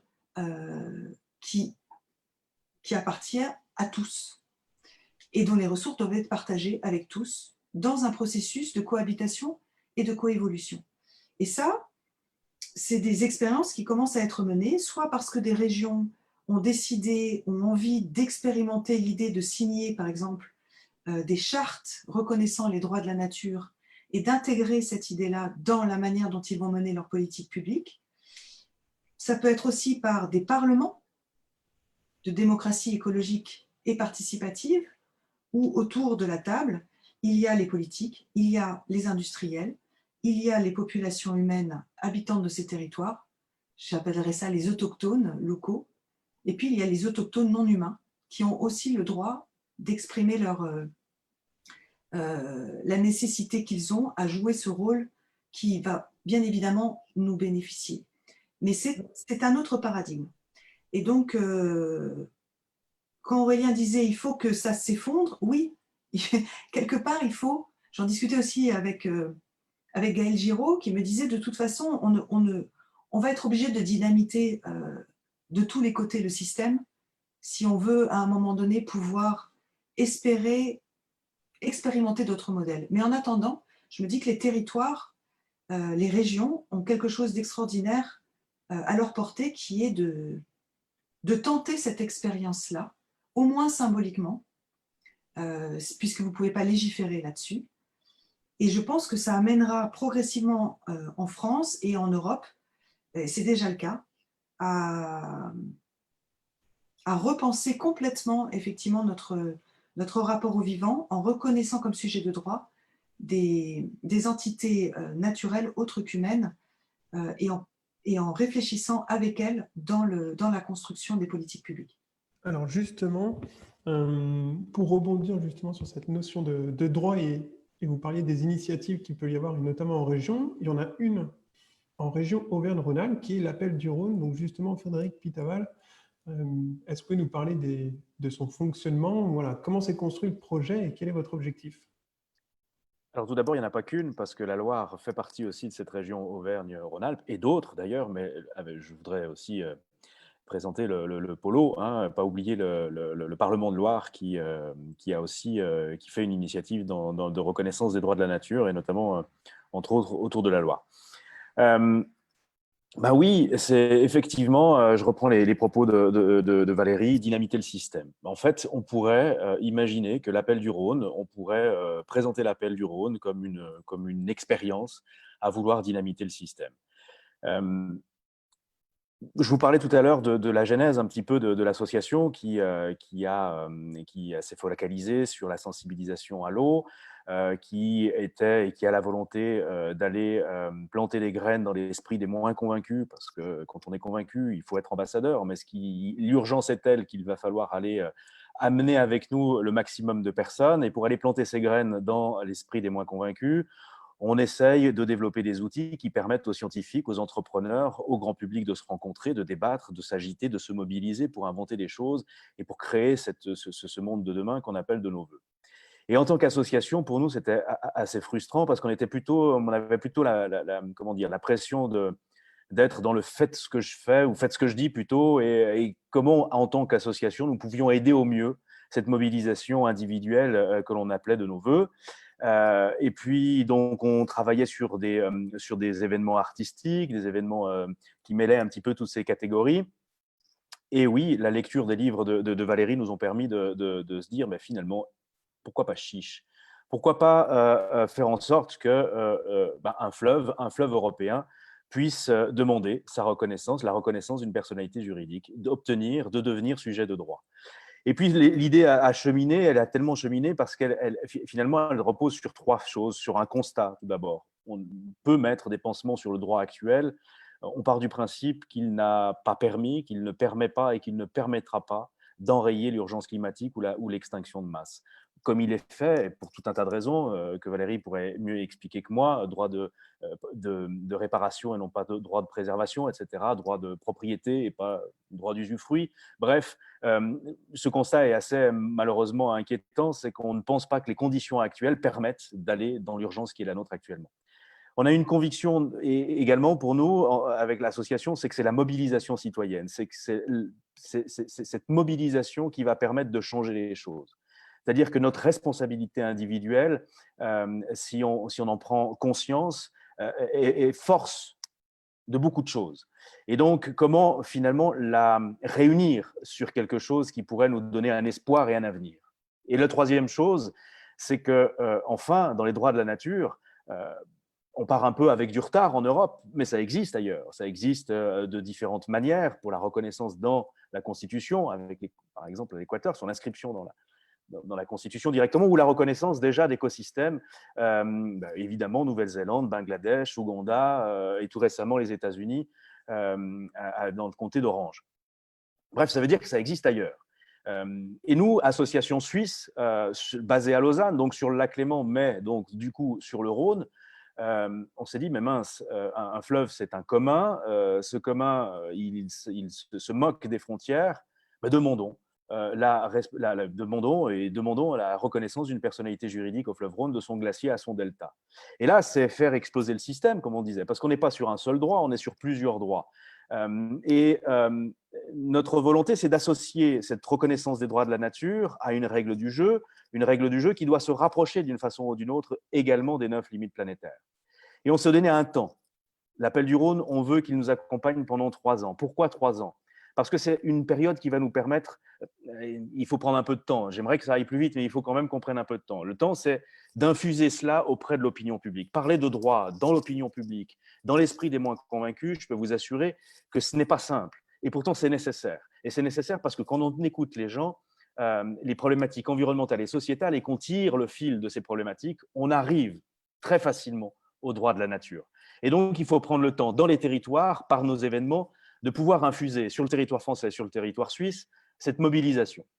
Le deuxième temps, et pour nous, il est important aussi, c'est de faire entendre cette parole citoyenne auprès des juristes, auprès d'institutions qui sont déjà dans la réflexion pour écrire ce droit européen de reconnaissance des droits de la nature. Bien sûr, il va falloir qu'il y ait une représentation, bien sûr qu'il va falloir avancer. Ça ne sera évidemment pas le modèle néo-zélandais, ce ne sera pas le modèle américain ni ougandais, ça sera le modèle européen qu'il faut construire. Et enfin, ça nous laissera aussi le temps de montrer déjà tout ce qui existe. Parce que ce qu'on est en train de dire, c'est sauter de l'avion tous ensemble, sans parachute, et parce qu'on aura fait l'effort et qu'on aura fait le choix tous ensemble, on va, grâce à notre intelligence collective, créer ce parachute dans notre chute. C'est-à-dire que si on allait dans ces droits de la nature, et si on veut, ce qu'on appelle de nos voeux, la reconnaissance des droits de la nature, Si on regarde toutes nos activités, de proches ou de nos proches, on va s'apercevoir que c'est ce qui fait la fin de partie de toutes les activités mortifères et destructrices. Et on en fait malheureusement partie pour beaucoup d'entre nous. Et donc, il va bien falloir se donner des espoirs. Et pour se donner des espoirs, il faut travailler sur des solutions, il faut travailler sur remettre en cause ses propres actions, ses propres métiers, au vu et au crible des 9 limites planétaires. Et là, on peut imaginer énormément de choses nouvelles, et ça nous permet d'aller beaucoup plus vite. Ça nous permet peut-être de parler d'autre chose que de high-tech pour nous sauver. Ça ne servira à rien de piéger le CO2, la photosynthèse le fait très bien. Mettons les conditions pour qu'elle le fasse encore mieux et elle va nous y aider. Et donc voilà, donc c'est 3 ans. Et pour nous, Association Suisse, c'est également la possibilité, et c'est un point en ligne de mire, d'utiliser à terme, une fois que l'on a bien infusé dans l'opinion publique cette thématique, une fois qu'on a pu construire ce droit-là, de consulter le législateur. Parce qu'on en vient là, si on veut changer le système, il va bien falloir à un moment donné consulter le législateur. Alors en France, ça se passera forcément par les institutions. En Suisse, on a la chance que le législateur, on peut le consulter directement. Le législateur, on peut le consulter directement par les votations populaires. Et ça veut dire qu'on va pouvoir, nous, entrer dans une démarche à terme, si l'on a bien travaillé avec nos amis européens, avec nos amis français, sur cette reconnaissance d'une personnalité juridique au fleuve Rhône, et qu'on en a pu essaimer dans nos autres cantons, puisque en Suisse, on a la chance d'être aussi château d'eau de l'Europe, entre guillemets. Rhône, Rhin, Pau, Danube, Adige. Donc ça fait du monde et qui peut se mobiliser autour des milieux aquatiques en Suisse, partir en initiative populaire. Et si par chance on a bien travaillé et que cette initiative, finalement, passait la rampe, comme on dit, ça pourrait faire un formidable appel d'air dans toute l'Union européenne. Et on pourrait enfin, finalement, avoir espoir qu'on puisse dynamiter le système. Ok. Bon, alors ça sera une démarche à suivre dans les prochaines semaines, les prochains mois et les 3 prochaines années, parce que c'est vraiment une initiative qui vient de se lancer. Et on a besoin de un monde. site internet et vous avez besoin de monde. Un autre enjeu, et on l'a évoqué dans cette première partie, qui est l'étiolement et aussi la raréfaction des espaces naturels. Et là, je me retourne vers toi, Isabelle, et aussi le travail qu'on mène au sein du groupe de travail programmatique, environnement, énergie et biodiversité, pour faire des propositions. Et donc là, je vais après partager mon écran. Quelles sont les propositions? Et on peut justement en discuter. Et Valérie, Eric, Aurélien et Frédéric, avec Fabienne, on pourra en discuter tous ensemble. Isabelle, je te laisse la parole et je vais partager mon écran. Merci Max. Tout à fait, nous avons essayé de réfléchir dans notre groupe biodiversité de manière collective et donc en rassemblant les intelligences de tout le monde sur la base des constats, sur la base des listes d'espèces menacées, sur la base des milieux naturels déjà existants et ceux qu'on pourrait créer, voir quelles seraient les actions à mettre en place au niveau de la région qui seraient les plus intéressantes. Alors, on a eu énormément de propositions, mais il a bien fallu les trier. Et celle que nous avons retenue pour ce point de ce soir, c'était d'abord d'augmenter la surface des zones protégées. Donc, on sait qu'il y en a qui existent déjà. Alors, on parlait tout à l'heure de leur protection, qu'il faudrait sans doute rendre plus importante. Bon, je vous ai entendu tout à l'heure parler, Éric Ferraille, que ce sont des timbres-postes. C'est vrai qu'on a tout de suite pensé qu'il fallait qu'on augmente la taille de ces surfaces et qu'on se donne des objectifs pour augmenter en région Aura le nombre d'hectares. Donc, sur ces bases et sur un constat chiffré, on s'est dit qu'on pourrait se donner un objectif d'étendre la superficie des réserves naturelles régionales existantes et créer au moins une nouvelle réserve naturelle régionale par an. Localement, il y a 19 réserves naturelles régionales existantes aujourd'hui, mais c'est vrai que les superficies sont restées quand même assez modestes et il n'y a pas vraiment d'effet significatif par rapport à la lutte contre l'érosion de la biodiversité dont on parlait tout à l'heure. Rajouter, c'est vrai, aux 32 réserves naturelles régionales, ça fait un peu plus d'espace, mais on voit bien que ça n'a pas pu jusqu'à maintenant enrayer le déclin des espèces et des milieux. Alors, il ne s'agit pas uniquement d'augmenter ces superficies, d'augmenter le nombre de réserves, mais surtout et également favoriser les corridors entre ces réservoirs de biodiversité. Comme disait Éric Ferraille tout à l'heure, ce qui est important, c'est que les espèces elles puissent bouger. Comme nous, les humains, qu'elles puissent bouger pour pouvoir vivre, se reproduire, s'alimenter, se reposer et effectuer leur cycle de vie de façon normale. Donc, il nous est apparu également important qu'en dehors de ces zones définies comme telles de réserves naturelles régionales, il fallait aussi qu'on inclue des zones de nature tout à fait ordinaires qui existent ça et là, alors, assez parlant. Donc, j'ai pris des zones même autour de chez moi, hein, où il y a des bois humides sur des plateaux avec une rivière en contrebas.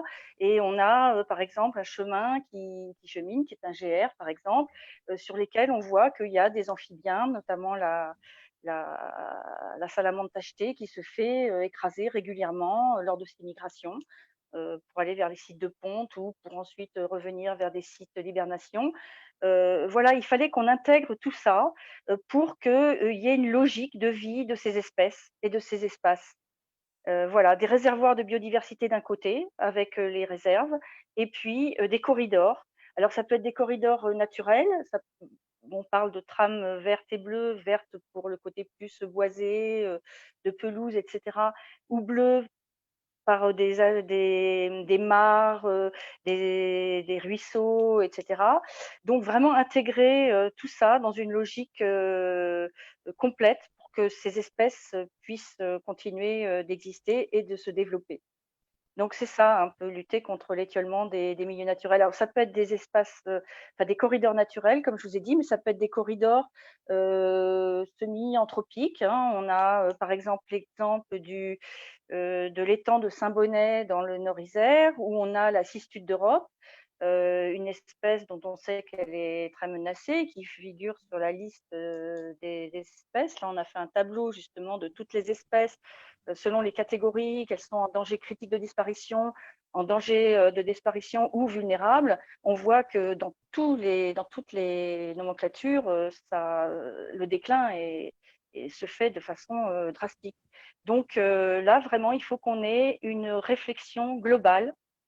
Et là, sur ce que je vous parlais tout à l'heure sur l'étang de Saint-Bonnet, la cistude d'Europe, effectivement, cet étang, ils ont suivi les populations, elles se maintiennent bien, malgré bon, il y a eu des lâchers de tortues, de florides qui viennent empiéter sur ces biotopes, mais malgré tout, elles arrivent à bien se maintenir.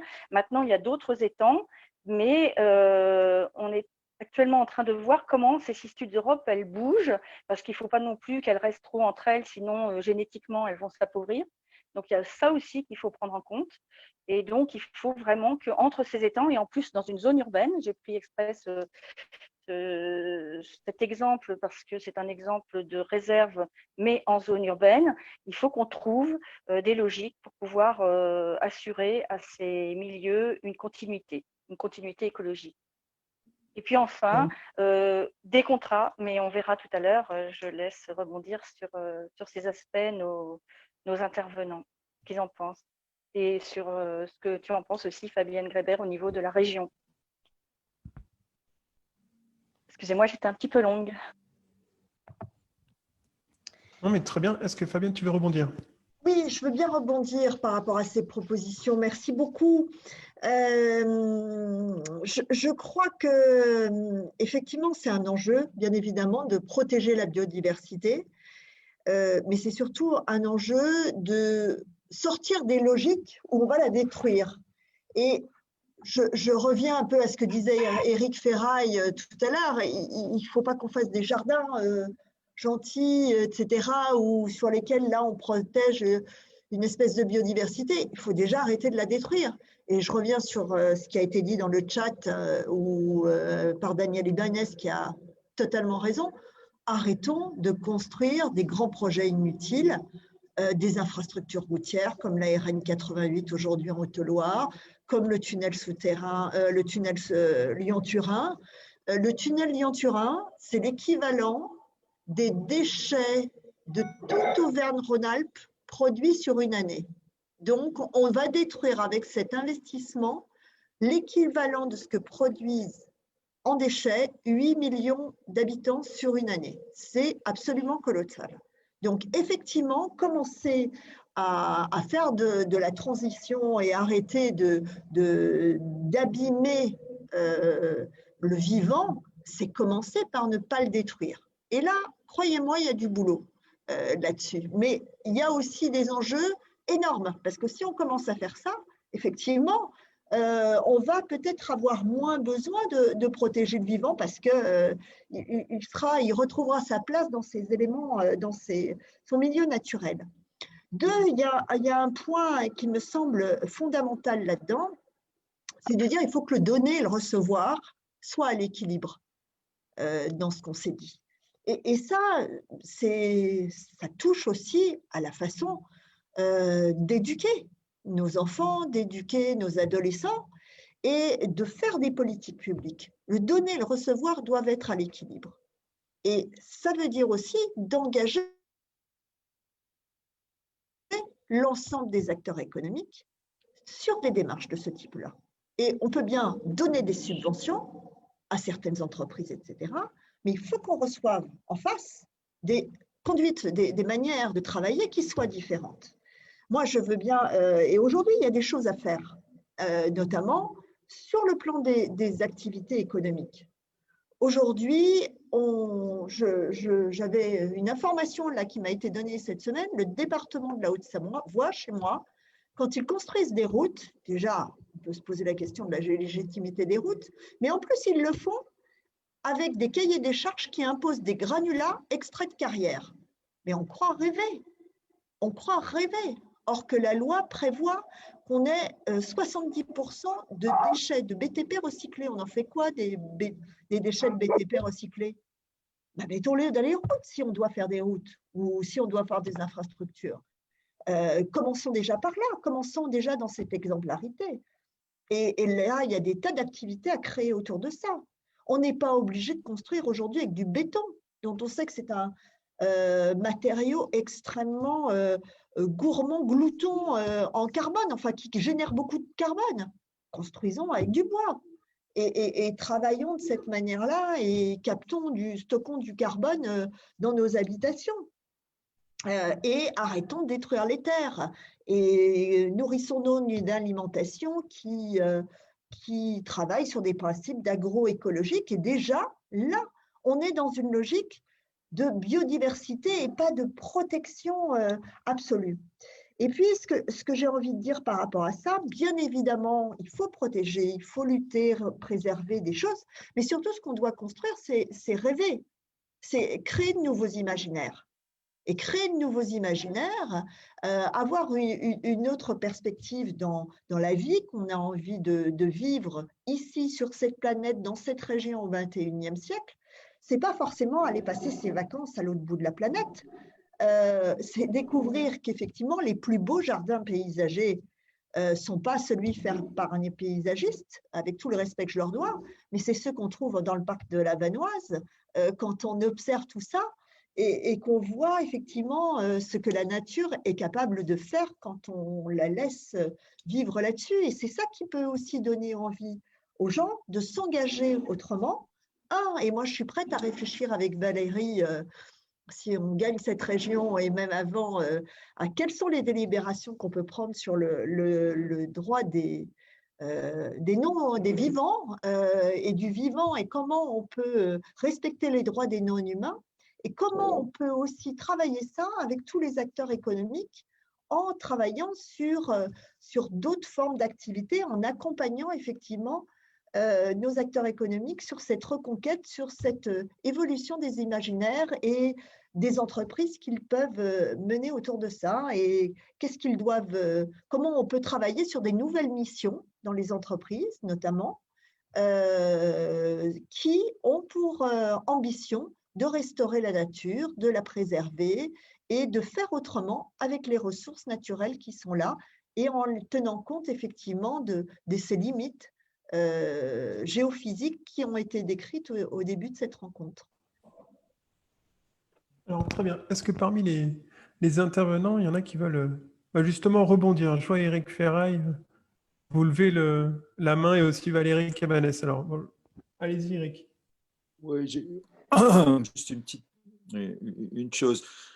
Enfin, je crois qu'il est temps d'être ambitieux en matière d'espace naturel et voilà, de restauration d'écosystèmes fonctionnels, qu'ils soient sauvages ou pas, que ce soit des écosystèmes agricoles. J'ai un exemple bête. Voilà, on a perdu 2 millions de kilomètres de haies en moins de 50 ans. C'est 2 ans de déforestation massive d'Amazonie avec Bolsonaro. C'est en France.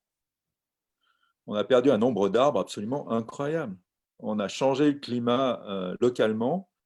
Des zones où il y avait de l'évapotranspiration avec les feuilles des arbres sont devenues hyper sèches parce qu'il n'y a plus d'arbres pour évapotranspirer, il n'y a plus de rosée, il n'y a plus d'humidité le matin et les prairies meurent. Et puis on peut voir la démonstration de ça tous les jours. Voilà, on va dans des zones de bocage serré, l'herbe est encore verte, était encore verte cet été. Quand il n'y en a plus, l'herbe il n'y avait plus d'herbe. Donc voilà, les financements régionaux, enfin il y a des financements européens, la région gère maintenant les financements européens, et il me semble qu'elle pourrait les diriger vers des politiques vertueuses et massives. Ce n'est pas la replantation de 25 km de haies par ces pauvres chasseurs qui va changer la donne. Il faut en replanter des centaines, des milliers de kilomètres pour changer la donne. L'agriculture, si on veut influer sur le climat, il faut vraiment remettre du carbone dans les sols. Enfin, il y a tout. Il faut massifier nos politiques. Et on est trop timide. Protection de la nature, il faut massifier la protection des espaces. On ne peut pas rester comme ça, à se contenter de 3 timbres-poste en RNR. Oui, ce sont des vitrines. C'est très important d'avoir des vitrines, un exemple de milieu, etc. D'avoir des PNR qui sont des laboratoires. Mais ce n'est pas ça qui va nous sauver. Est-ce que tu peux me permettre de t'interrompre 2 secondes parce que Aurélien doit nous quitter. Il voulait dire un petit mot avant de partir et je te redonne la parole. Évidemment, mais moi j'ai fini. Non, mais c'est important qu'on… Aurélien, si… Je suis vraiment désolé parce que j'ai une contrainte personnelle. Voilà, je suis navré, je m'ennuie pas du tout. En fait, Mais j'apprends. merci beaucoup. Et en plus, j'ai rien d'intelligent à dire. Donc, du coup, je vais pouvoir être très banal et je suis très rapide, pardon. Et je suis navré d'avoir interrompu Eric qui disait des choses beaucoup plus pertinentes que moi. Non, simplement, je trouve que tout ce qui concerne les politiques publiques relève d'une compétence que je n'ai pas du tout. Je voulais juste revenir un instant sur la question qu'on entend tout le temps finalement, qui est celle de la personne qui intervenait en disant « mais moi, en tant que simple citoyen, qu'est-ce que je peux faire ?» Et je trouve que c'est très important de ne plus répondre à cette question avec des réponses claires. Ce ne sont pas des petites actions qu'il faut faire. Il ne faut pas répondre tu recycles bien ton papier, tu jettes pas. Non, c'est plus du tout ça le problème. On n'en est plus là.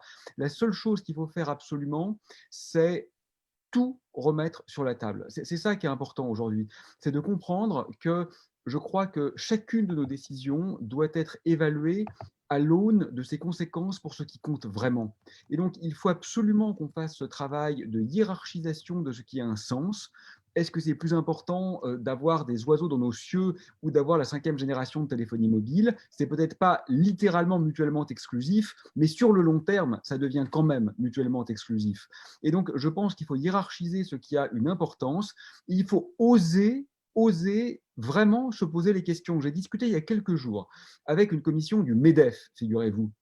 Et il m'expliquait que même si une entreprise prenait des actions radicalement sociales, éthiques, écologiques, de toute façon, par la loi du marché, elle se ferait défoncer et qu'à la fin, ça ne servirait à rien. C'est probablement vrai. Il n'en demeure pas moins que eux, en tant que dirigeants d'entreprise, sont quand même libres comme l'air pour agencer les rôles dans l'entreprise, pour hiérarchiser les salaires dans l'entreprise, pour les prises de décision dans l'entreprise et même pour ce qui est considéré comme amélioratif pour une entreprise. C'est-à-dire qu'un bon patron est-il un patron qui a permis à son entreprise de s'enrichir? Ça ne va pas du tout de soi, ça. Et c'est ça le travail de nous autres bêtes et simples citoyens.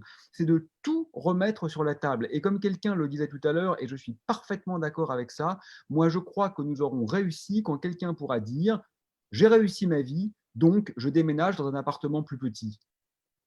Voilà, une fois que cet état d'esprit-là nous aura conquis, le reste suivra. Voilà, donc j'avais rien de très intelligent à dire au niveau politique, c'est trop compliqué pour moi, mais je vous remercie tous et je vous souhaite une bonne soirée. Merci beaucoup, Aurélien. Merci beaucoup, Aurélien. Au revoir, Aurélien. Éric, pardonne-moi de t'avoir interrompu. Mais c'était pour la bonne cause. Ouais. Voilà, il y a une deuxième chose à laquelle je voudrais attirer l'attention parce que voilà, on oppose souvent les environnementalistes gris et puis verts, voilà, les naturalistes en gros, nous. Et notamment dans le domaine des énergies renouvelables. Alors, on nous reproche des fois de s'opposer à des projets d'énergie renouvelable. Enfin, il faut quand même regarder les choses. Pourquoi c'est fait? C'est fait pour. Voilà. C'est pas fait pour détruire les écosystèmes que c'est censé protéger. Voilà. Si on installe des énergies renouvelables, c'est quand même pas fait pour aller foutre en l'air le peu qui nous reste de nature encore en bonne santé, parce que le foncier, c'est moins cher d'aller foutre en l'air une forêt pour mettre des panneaux solaires que de les mettre sur un toit de supermarché ou un parking de supermarché. Et là, ce genre de truc, bah, voilà, moi, si je peux ne plus voir ça, c'est très bien. Et c'est pareil, l'hydroélectricité, aller foutre en l'air des réservoirs biologiques sur des petits cours d'eau qui vont produire rien du tout, alors que nos barrages du Rhône sont obsolètes et peuvent être modernisés comme l'ont fait nos amis suisses avec une augmentation de la production absolument phénoménale, parce qu'à Genève, ça a été fait. Une augmentation de productivité, de production du barrage de Verbois, c'est le jour et la nuit, avant, après. En France, on peut faire la même chose, mais en France, on ne fait pas. On a un nouveau projet de barrage sur le Rhône, plutôt que d'aller optimiser les 15 ou 20 barrages qui doivent l'être. C'est quand même des trucs hallucinants, quoi. Et là, la région elle a un vrai rôle à jouer dans ce domaine aussi énergétique et arrêter de raisonner en silo. Enfin, mettez les gens ensemble, mon Dieu, qu'on n'ait plus des ingénieurs qui raisonnent en termes de climat et d'énergie, et puis des écologues et des naturalistes qui raisonnent en termes de biodiversité et qui comptent les points, chacun d'un côté. Ça ne va pas. Le but final, c'est quand même d'avoir globalement un écosystème qui est capable de supporter la vie sur cette planète, donc la nôtre. Après, le reste, c'est du détail, quoi. Valérie Cabanès, vous vouliez rebondir tout à l'heure, il me semble, Non, dessus. je trouve très, très bien ce que Éric vient de dire. Quand on parle d'un écosystème, il faut s'imaginer effectivement dedans. C'est-à-dire, c'est aussi notre écosystème humain qui doit réapprendre à s'intégrer dans un écosystème plus large, qui est un écosystème vivant, naturel. Voilà. Et donc, quand je parlais de démocratie écologique et de parlement qui inviterait à la table toutes les parties prenantes, dont effectivement des représentants des écosystèmes, ça va vraiment dans ce sens-là. Non, c'était juste une anecdote.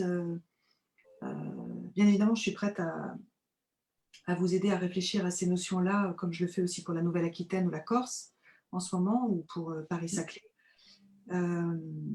Mais voilà, il faut oser, effectivement, il faut oser innover. C'est-à-dire que je vais vous donner des exemples qui vont vous mettre cela en image, mais le parc Te Urewera, qui était un parc national en Nouvelle-Zélande et qui est devenu sujet de droit, c'est allé bien au-delà, puisque la négociation n'arrivait pas à se faire entre les tribus maoris ancestrales qui vivaient dans ce parc naturel, qui était un parc national, hein, et le Parlement néo-zélandais, chacun revendiquant sa souveraineté sur ce territoire. Et n'arrivant pas à se mettre d'accord, ils ont agréé de perdre totalement leur souveraineté sur ce territoire. Et donc le parc Te Urewera est devenu tout simplement Te Urewera, c'est-à-dire est devenu lui-même, est propriétaire de lui-même. Et donc le jour où nous verrons les parcs nationaux ou les parcs régionaux devenir propriétaires d'eux-mêmes, si je puis dire, et donc sujet de droit, on aura fait une avancée considérable. Je pense aussi à cet agriculteur américain qui est allé voir un notaire et qui a dit au notaire « Je voudrais que vous spécifiez par acte notarié que ma terre n'appartient plus qu'à elle-même et que je n'en suis que l'usufruitier. » C'est un acte fort, extrêmement fort. Il n'est pas passé par la loi, il est passé par un acte notarié. Et sa terre est devenue donc propriétaire d'elle-même. Et ça a pu d'ailleurs lui permettre de se défendre face à des projets de fracturation hydraulique qui menaçaient les terres sur lesquelles il vivait. Et ça renverse complètement le rapport que l'on a à ce moment-là avec le territoire que l'on occupe, qui n'est plus un territoire qui nous appartient et que l'on gère, mais un territoire auquel on appartient et qui construit notre propre identité. C'est tout à fait différent. Voilà, donc je vous invite à faire preuve justement dans les récits et dans le rêve, à imaginer que eh bien, ces réserves naturelles que vous voulez créer, Isabelle, ces parcs régionaux qui existent déjà, ces espaces sauvages naturels qui sont gérés par exemple, effectivement, des associations, deviennent propriétaires d'elles-mêmes et défendre leur droit à exister dans les conflits qui peuvent les opposer au nom de leur propre rôle écologique et non pas par une représentation qui serait celle de ces propriétaires. En France, alors il n'y a pas ce moyen juridique pour aller jusqu'au bout, hein, comme vous le dites Valérie, mais il y a déjà le dispositif OR qui existe et qui permet à des propriétaires de pouvoir, sur un domaine, mettre une obligation réelle environnementale qui engage sur cette propriété sur plusieurs décennies, voire jusqu'à 99 ans, il me semble. Qui aimerait rebondir? Mais sinon, je vous propose, comme je vois que le temps défile et on a dépassé le timing, sur les 5-10 dernières minutes qui nous restent ensemble, de prendre quelques questions. On va essayer de prendre des questions. Et Maxime, je te laisse pouvoir les piquer. Encore une fois, hein, je vais être vraiment désolé, les questions sont très nombreuses. Il y a des questions qui reviennent, qui sont assez récurrentes, surtout ce qui est les questions de justement le lien entre la préservation et le développement de la biodiversité et la création d'emplois. Est-ce qu'on ne prendrait pas le risque de concentrer un peu plus les emplois dans les métropoles? Est-ce que la préservation et le développement de la biodiversité peut être justement créatrice d'emplois?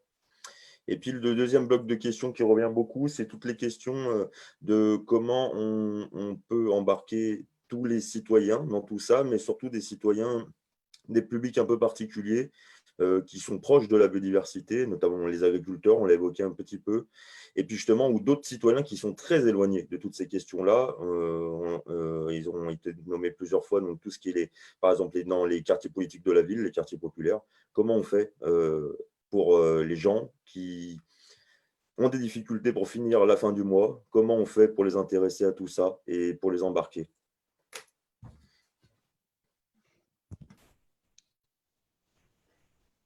J'ai une petite idée sur cette dernière question, peut-être. C'est aussi de restaurer le lien nourricier de la terre. Et voilà, c'est peut-être des choses toutes simples au départ, qui sont de se dire, tiens, au-dessus de chez moi, est-ce que je peux cuisiner avec des plantes sauvages, avec des orties, il y a plein de choses à faire. J'adore ça, moi, personnellement. Et c'est aussi une façon aussi de concilier fin du mois et fin du monde aussi. C'est de comprendre ce lien et de le faire comprendre et de le faire expérimenter. Je crois qu'on a, tu parles de la politique de la ville, on avait avant des conseillères d'économie sociale et familiale dans les quartiers. On avait des gens qui venaient aider à faire découvrir de la cuisine, comment on gère un budget, etc. Faisons ça. Et montrons aussi comment la nature peut nous aider dans cette perspective. Je crois que de toute façon, ça prendra du temps parce qu'on est habitué, mais il y a de belles choses à construire. Il y a des choses qui sont faites aujourd'hui dans les villes avec des potagers dans les écoles. Voilà, il y a aussi toute cette imagination et ce faire ensemble qui est important, qu'on doit cultiver aujourd'hui dans des démarches d'éducation populaire avec le biais des associations et qu'on n'a pas suffisamment fait jusqu'à présent. Frédéric, Vous voulez rebondir? comment dire? Oui, je voulais juste apporter notre petite expérience. Je pense qu'il faut que chacun joue son rôle et là où il est. Les associations comme les nôtres, il y en a plein partout qui s'engagent et qui s'engageront encore plus si on leur donne les moyens de pouvoir le faire, d'aller justement dans ces territoires qui sont peut-être un peu, qui sont pas peut-être, qui sont complètement délaissés. Je pense qu'il y a un constat et qu'il faut éviter de se cacher, c'est que on va pouvoir aller bien plus loin dans ce système actuel. Quand on disait qu'il fallait faire dynamiter le système, c'est effectivement de trouver des solutions qui vont nous permettre tous ensemble, d'une façon ou d'une autre, de choisir un avenir en commun. Parce que celui de faire croire qu'on peut avoir une croissance infinie dans un monde fini, il est complètement obsolète.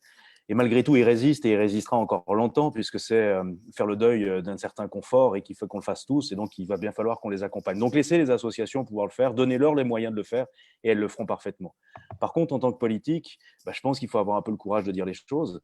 Il va falloir aussi, effectivement, de dire qu'il va falloir qu'on tous retrousse les manches et qu'on aille dans un objectif. Mais cet objectif, il faut le traduire. Bien sûr que les petits pas sont nécessaires. Mais à un moment donné, quand on parlait, et j'ai bien aimé l'exemple des barrages sur le Rhône, parce qu'effectivement, en Suisse comme en France, c'est la même chose. On imagine encore vouloir faire des barrages, des projets d'il y a 20 ans, nous, ça mensongeait sur le fil de l'eau. Alors évidemment, qu'est-ce qu'ils ont trouvé pour le faire? Ils ont trouvé à opposer les gens qui devraient être ensemble. C'est-à-dire qu'on oppose ceux qui sont pour la lutte, l'extinction de masse, si on veut bien, à ceux qui sont pour l'énergie verte. On ne peut pas critiquer l'énergie verte, c'est quand même de l'énergie propre. Ben non, ce n'est pas forcément de l'énergie propre. Et puis, si on peut aller plus loin, et en fait, c'est en cela qu'on a un outil. Cet outil, il est un indicateur reconnu par les Nations Unies, par la communauté européenne, c'est les 9 limites planétaires. Si l'on prend au crible, j'y ai cru, je voudrais l'opposer simplement au développement durable. J'y ai cru dans les années 2000 quand on disait qu'il fallait faire du développement durable. Fumisterie sans nom. Évidemment, on a fait du développement durable, mais on n'a jamais utilisé plus de ressources sous couvert de développement durable. Là, on a un système, un indicateur qui peut devenir contraignant et qui peut borner. Parce que quand on passe au crible, pas où, mais et toutes les 9 limites planétaires, les unes à côté des autres, sur n'importe quel projet, effectivement, on va s'apercevoir que peut-être de faire de l'énergie verte pour 20 000 équivalents habitants dans un petit hameau vers chez nous, c'est simplement la réduction de 0,3% de la totalité des habitants qui pourraient en bénéficier. Est-ce qu'au jour d'aujourd'hui, il n'est pas nécessaire de diminuer notre consommation énergétique de 0,3%? Est-ce que nous n'en sommes pas capables? Je pense que si. Simplement, il faut qu'on ait un horizon commun. Il faut que peut-être on nous définisse ces choses-là et donnons les moyens aux gens de travailler sur le terrain. Ils vont très bien travailler sur le terrain, mais il faut aller avec un objectif en commun le plus large possible et ne pas s'opposer les uns les autres. L'environnement, le sociétal, ce sont les mêmes problématiques, ce sont les mêmes questions, on peut y apporter la même réponse. Et en plus, paradoxalement, donner des droits à la nature et vous verrez que finalement, par ricochet, on va pouvoir maintenir des conditions de vie et d'existence de nos enfants. Ça ne sert à rien d'aller chercher les générations futures, on ne sait même pas s'il y en aura. Donc commençons par à vouloir sauver nos enfants et je pense qu'on pourra se mettre en marche beaucoup plus rapidement. Avant de rebondir, je vous demande juste une minute. Eric va nous quitter. Je lui donne la parole un petit instant. Oui, moi, je suis bientôt à court d'énergie, donc je vais devoir vous quitter assez rapidement et ça peut même s'éteindre. Alors, vous m'excuserez si ça s'éteint, si je ne vous raccroche pas au nez, c'est juste que j'ai plus de batterie à mon ordinateur, qu'il fait froid dans la pièce, ça se vide vite. Voilà, écoutez, moi j'étais ravi d'entendre parler un peu de nature, parce que j'aime pas le terme de biodiversité, c'est juste, comme disait Aurélien, un comptage d'espèces. Moi j'aime bien la vieille vision de la nature avec un grand N, je suis biologiste. Et qu'on réapprenne un petit peu à rêver de cette nature et qu'on n'ait pas peur de se replacer dedans et puis de l'avoir évolué toute seule. On n'est pas obligé de toucher à tout, de toujours tout gérer. Et si la région faisait cette expérience de réensauvagement de quelques espaces, comme l'ASPAS a eu le courage de le faire un peu en Vercors, mais la région pourrait le faire sur des espaces beaucoup plus grands, et ça nous ferait moins peur de voir la nature se réapproprier un peu de l'espace qu'on lui a pris.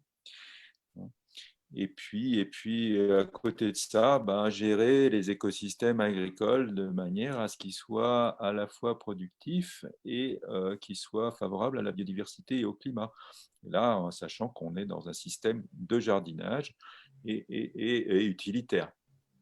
Voilà.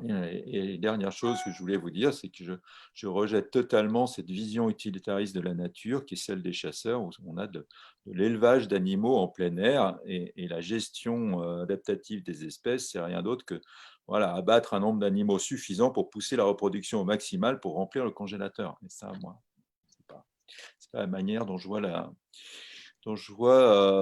la gestion des écosystèmes pour que tout le monde ait sa place. Voilà.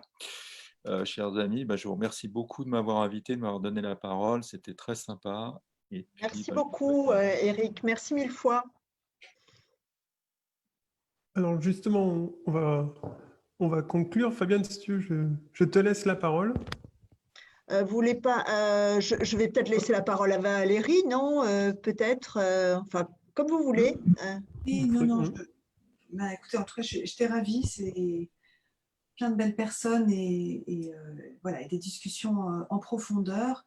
Je voulais juste vous rappeler que pour avoir envie de protéger un territoire, il fallait, ou un écosystème dans lequel on vit, il fallait, à mon sens, que ça passe par le cœur. Et donc, c'est un principe important de pouvoir s'identifier au lieu où on vit. Et je voulais juste rebondir sur ce que Maxime disait par rapport à des populations qui vivent en zone urbaine et avec des fins de mois difficiles. Si vous voulez qu'ils se sentent vivre dans un lieu, ça peut aussi passer par la nourriture. Et une des conquêtes de demain pour les territoires va être d'être souverain sur le plan alimentaire.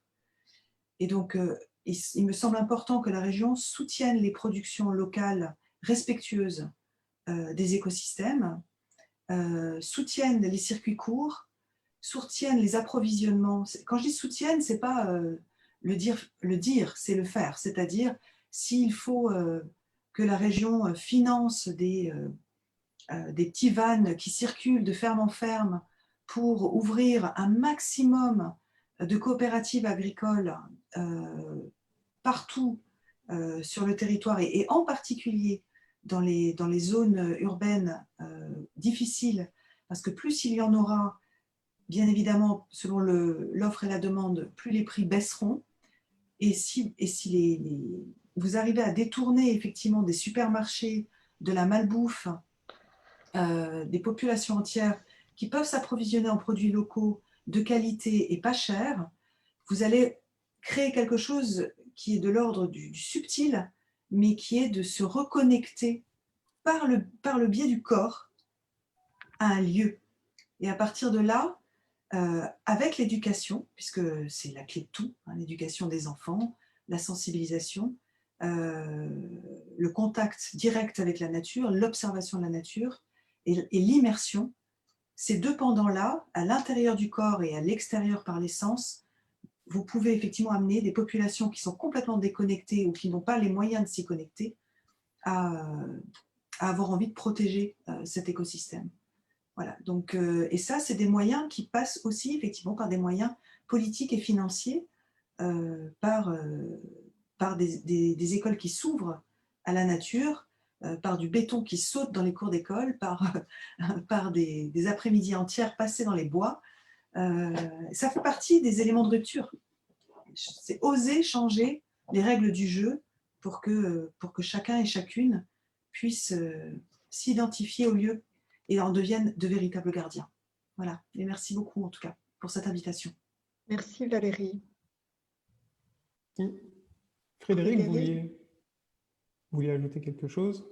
Non, juste en conclusion, merci de m'avoir laissé parler, de présenter l'appel du Rhône.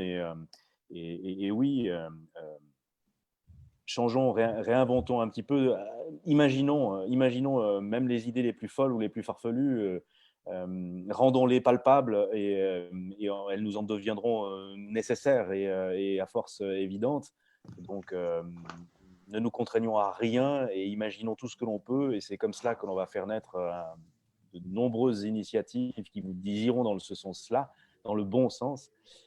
Et oui, les régions, on espère qu'elles vont pouvoir justement soutenir ces démarches-là. Osons. Merci. Merci beaucoup. Je crois qu'on a vraiment de belles perspectives ce soir et vous nous donnez beaucoup d'espoir parce que je suis certaine que ce qu'on peut construire demain à l'échelle de ce petit pays qu'est la région Auvergne-Rhône-Alpes, on peut derrière le démultiplier et donner envie à d'autres de le faire avec vous. Et je crois que vous allez nous donner beaucoup d'espoir et beaucoup de confiance.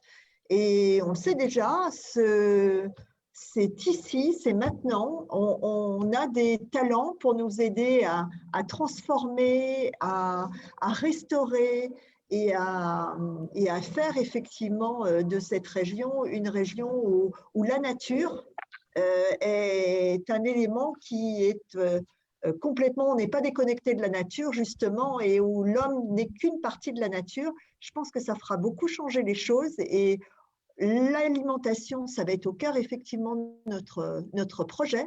C'est évident, la souveraineté alimentaire, on en est encore loin, mais ça se construit petit à petit, ça se construit sur le foncier, ça impacte effectivement l'éducation, ça impacte l'économie, ça impacte le sujet de la formation, ça impacte aussi une relation à des nouveaux régimes alimentaires et ça a des effets derrière aussi sur le climat, sur la santé. Tout le monde est bénéficiaire en s'attachant aux besoins essentiels.